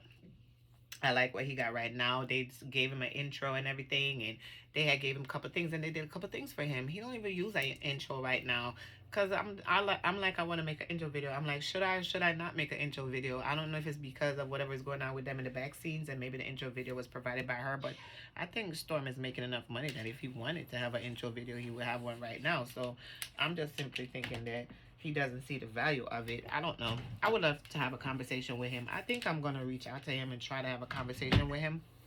But I heard a lot of YouTube people say they don't want to conversate with people or talk to people unless they have like 10K subscribers or whatever. So I'm like, okay, I'm waiting till I, you know, grow my subscriber base before I do that. But I don't know. I think I might. But anyway, what I'm saying is this. I believe Storm. The receipts, the money she lent him was like $500 and something, and he bought her some $1,000 shoes. She talking about what she did for him, and he talking about, you know, how he tried to pay her back. And you know, I think that he's always respected her. I've never seen him disrespect her. I never seen him call out her name, even when you knew they had problems, like even before last year, even though like they never came out and said they had problems, or when he moved out and he went on his own, you could see something had occurred with the Jaguar Wright situation and everything, because he did interview Jaguar Wright, and she went behind him and interviewed Jaguar Wright and broke Jaguar Wright down. So that was the biggest interview of his career, and that's your mentee, and you're gonna go behind him and interview that person and make that person look like a liar. So that discredits his whole interview, and that was the biggest interview of his career so far. So what were you trying to do? Were you trying, like, did you try to make it seem like he didn't do his job or what he was supposed to do? Like, all of that was where I stopped watching. Yeah, I'm not even gonna lie. Yeah. Yeah, the Jaguar White. Yeah, that situation was where I stopped watching. I damn near stopped watching him too because I didn't like how he handled the situation. I felt like I never, like, I started my blog and everything. I've never talked about these people because I never wanted to. I've watched other bloggers and I've seen things that happen, and I never wanted to be like, oh, I'm trying to get like views off another YouTube blogger or something like that. So I just get my mouth shut, but I watched, right? So when I saw all of that, I was like, okay, something is not right here, right? What's that in the mirror? Like, what is that? Is that the flowers? I don't know what that is. It looks weird. I don't know what the hell it is. Anyway, so oh, it's the shelf. Okay, it's my desk. That's my desk. In the mirror. I'm like, what is that? Okay, that's the shelf from the desk in the mirror, and those the books and my little thing for my head, my headbands. Oh, okay. Cause I'm just like, what is that in my mirror? It ain't supposed to be nothing in my mirror. I really want to show y'all the flowers, cause these flowers, I have them on this pole right here. It's part of the radiator pole, and on this little mirror right here, I done decorated this whole thing right here, and y'all can't even see it. I can't wait to move, because when I move, believe me, when I move, we gonna do this whole, we gonna decorate this. Pray with me, y'all. Pray with me in the name of Jesus, that they move me out of this place, and then quickly after that, we can have some kind of growth and prosperity, so we can move into our home, so we can change things in life. So me, I'm not homeless, but I've been there before. I'm not homeless, but I've been there before. I've been through situations where I have been through that type of situation. And I live somewhere now. As you know, I live in a project, so, which I'm transparent and I'm not hiding that. And I cannot wait to move out completely and fully, which I'm going to school, I'm doing some things, and I'm trying to make some things and change some things in my life. I don't know how the blogging is going to work with my new career as far as where I'm going, but you know, as you know, that my blogging is a part of my spirituality, so my spirituality has to make way for my career and my blogging to be at one and at peace with each other, because this is my life. So back to these people. So I was watching it, right, and I was like, okay, something happened when he bought her them shoes. Well, he spent how much $1,000 buying those shoes and sent them to her. I knew that he was sending the shoes for a reason. Like, okay, thank you for payment of something or something, like, just to make sure he sent her those shoes. Yeah, they were like ragging on the shoes, Sean Davy Way and whoever else, our man, or whoever else was going off about the shoes and making it funny. Because at the time I had just started watching Sean Davy Way too, because I do watch Sean Davy Way too. Just to let you know, and I do watch Armand, but I like Storm is my favorite. So, and my most inspiration came from them, but my inspiration came from Sean Davy Way too, because when I started watching Sean Davy Way, when I seen like the growth and everything, I respect that. This is something that I'm trying to do as well. So I respect that when I see people doing stuff like that. Y'all know I respect the hell out of Larry Reid. So it's just certain people that I look at and I'm like, oh yeah, these people are good. I would love to have a conversation, you know, all that type of stuff. But that's not what this is. This is me talking now. So when he sent her them shoes, and you know that he moved out, you knew that something wasn't right. It kind of was in the way that he talked and in the way that the lives, what he was saying, what he was doing. But you could see that he was stepping out on his own foot, like whatever had happened before or whatever. And then there was talking too with the whole thing with Jaguar, because people were talking, the fans were talking, and they were talking about the whole situation. And then it went into, the whole Jaguar thing went into him and Armand's relationship and how they had started. And then Armand was talking about how they tried to get them to come against him, and there was this whole little back and forth with you two, and I was like, oh no, I don't like that part, because I like, you know, like, I don't like that, you know. So I'm just like, okay, let me stay over here, keep my mouth shut, watch and see what's going on, because you know, we YouTube people, we know what, you know, I'm doing it, you doing it, like, hey, you have your people that's gonna like you, I have people that's gonna like me. Oh, If you remember, this is Cafeteria Lavish. If you like what you see, if you like what you hear, don't forget to hit the notification bell so that you are notified when I go live or when I upload a new video. Don't forget to like, share, and subscribe. Don't forget to comment, give me feedback. Let me know what you think about all the topics that I've spoken about. Let me know below what you think about Storm and Tasha K and this whole situation. But with this situation, let me know what you think about Ashley Darby and her husband. Let me know what you think about Lizzo. Let me know what you think about Elon Musk and Twitter. Let me know what you think about Joseline and Benzino and Nicki Minaj and Koi and all that stuff. Just let me know what your thoughts are, because I always love reading your feedback. But anyway, so I knew something that occurred and I didn't like nobody. Me and my daughter, we watched it and we didn't like it. She went behind Storm and interviewed Jaguar, and broke Jaguar down like that and made her look like a damn fool, and then like try to make her look like a damn fool and try to make her look like a liar and all that stuff. It just did not look good. And so it was disappointing, and that was my feelings about it. So that happened, and then this situation now. So all I gotta say is Storm, I seen Storm grow. I seen his maturation, and I see him moving into his spirituality. And when you move into your spirituality, you will be confronted with things that you never saw before. Some of the spirituality that he's stepped into is some things that I'm familiar with. So I'm like familiar with how these things strip you and then rebuild you, and that's something that's occurring in my life right now. So I totally understand it. So I would say, Storm, keep your head up. You have places to go. You are running right behind. You are like Tasha's a forerunner, but you are like next in line. So I would just continue to do what I've been doing. I love the way how you make everything into a comedy, and that you've never been disrespectful. And I think that you should never be disrespectful, that you should continue to just give her the respect, give her the flowers, whatever help you receive, yes. But you were still going to be Star Monroe, because you was Star Monroe. You are Star Monroe, and you will be Star Monroe no matter what anybody said, did, or do. I love something that you said in your last live when you said that whatever help somebody did for you is not because of what they did. It's God that stepped in and made them do it. So you helped me, but you was doing the work of God. So even if I don't give you the flowers or the respect, or you feel like I don't give you the gratitude that you supposed to get from me as a human being, you should get that blessing from God, because you done did the will of the work of God in helping me. So always remember that. So I agree with you with that. I believe Storm, and I believe everything that he said. Let me know what you think. Like, I'm literally like, Storm, just keep going, move on. If it's not a ploy, if it's not a gimmick, if it's not a joke, and y'all not gonna be like tomorrow back like, oh yeah, we renewed the contract, this was just about like, like whatever it is. Like, is it publicity for TashaKLive.com? Like, you ain't gotta do it like that. Just be like, make an advertisement for her because you have your platform. You could just do an ad for TashaKLive.com. It doesn't have to be all this drama, because it doesn't look good sometimes. Other than that,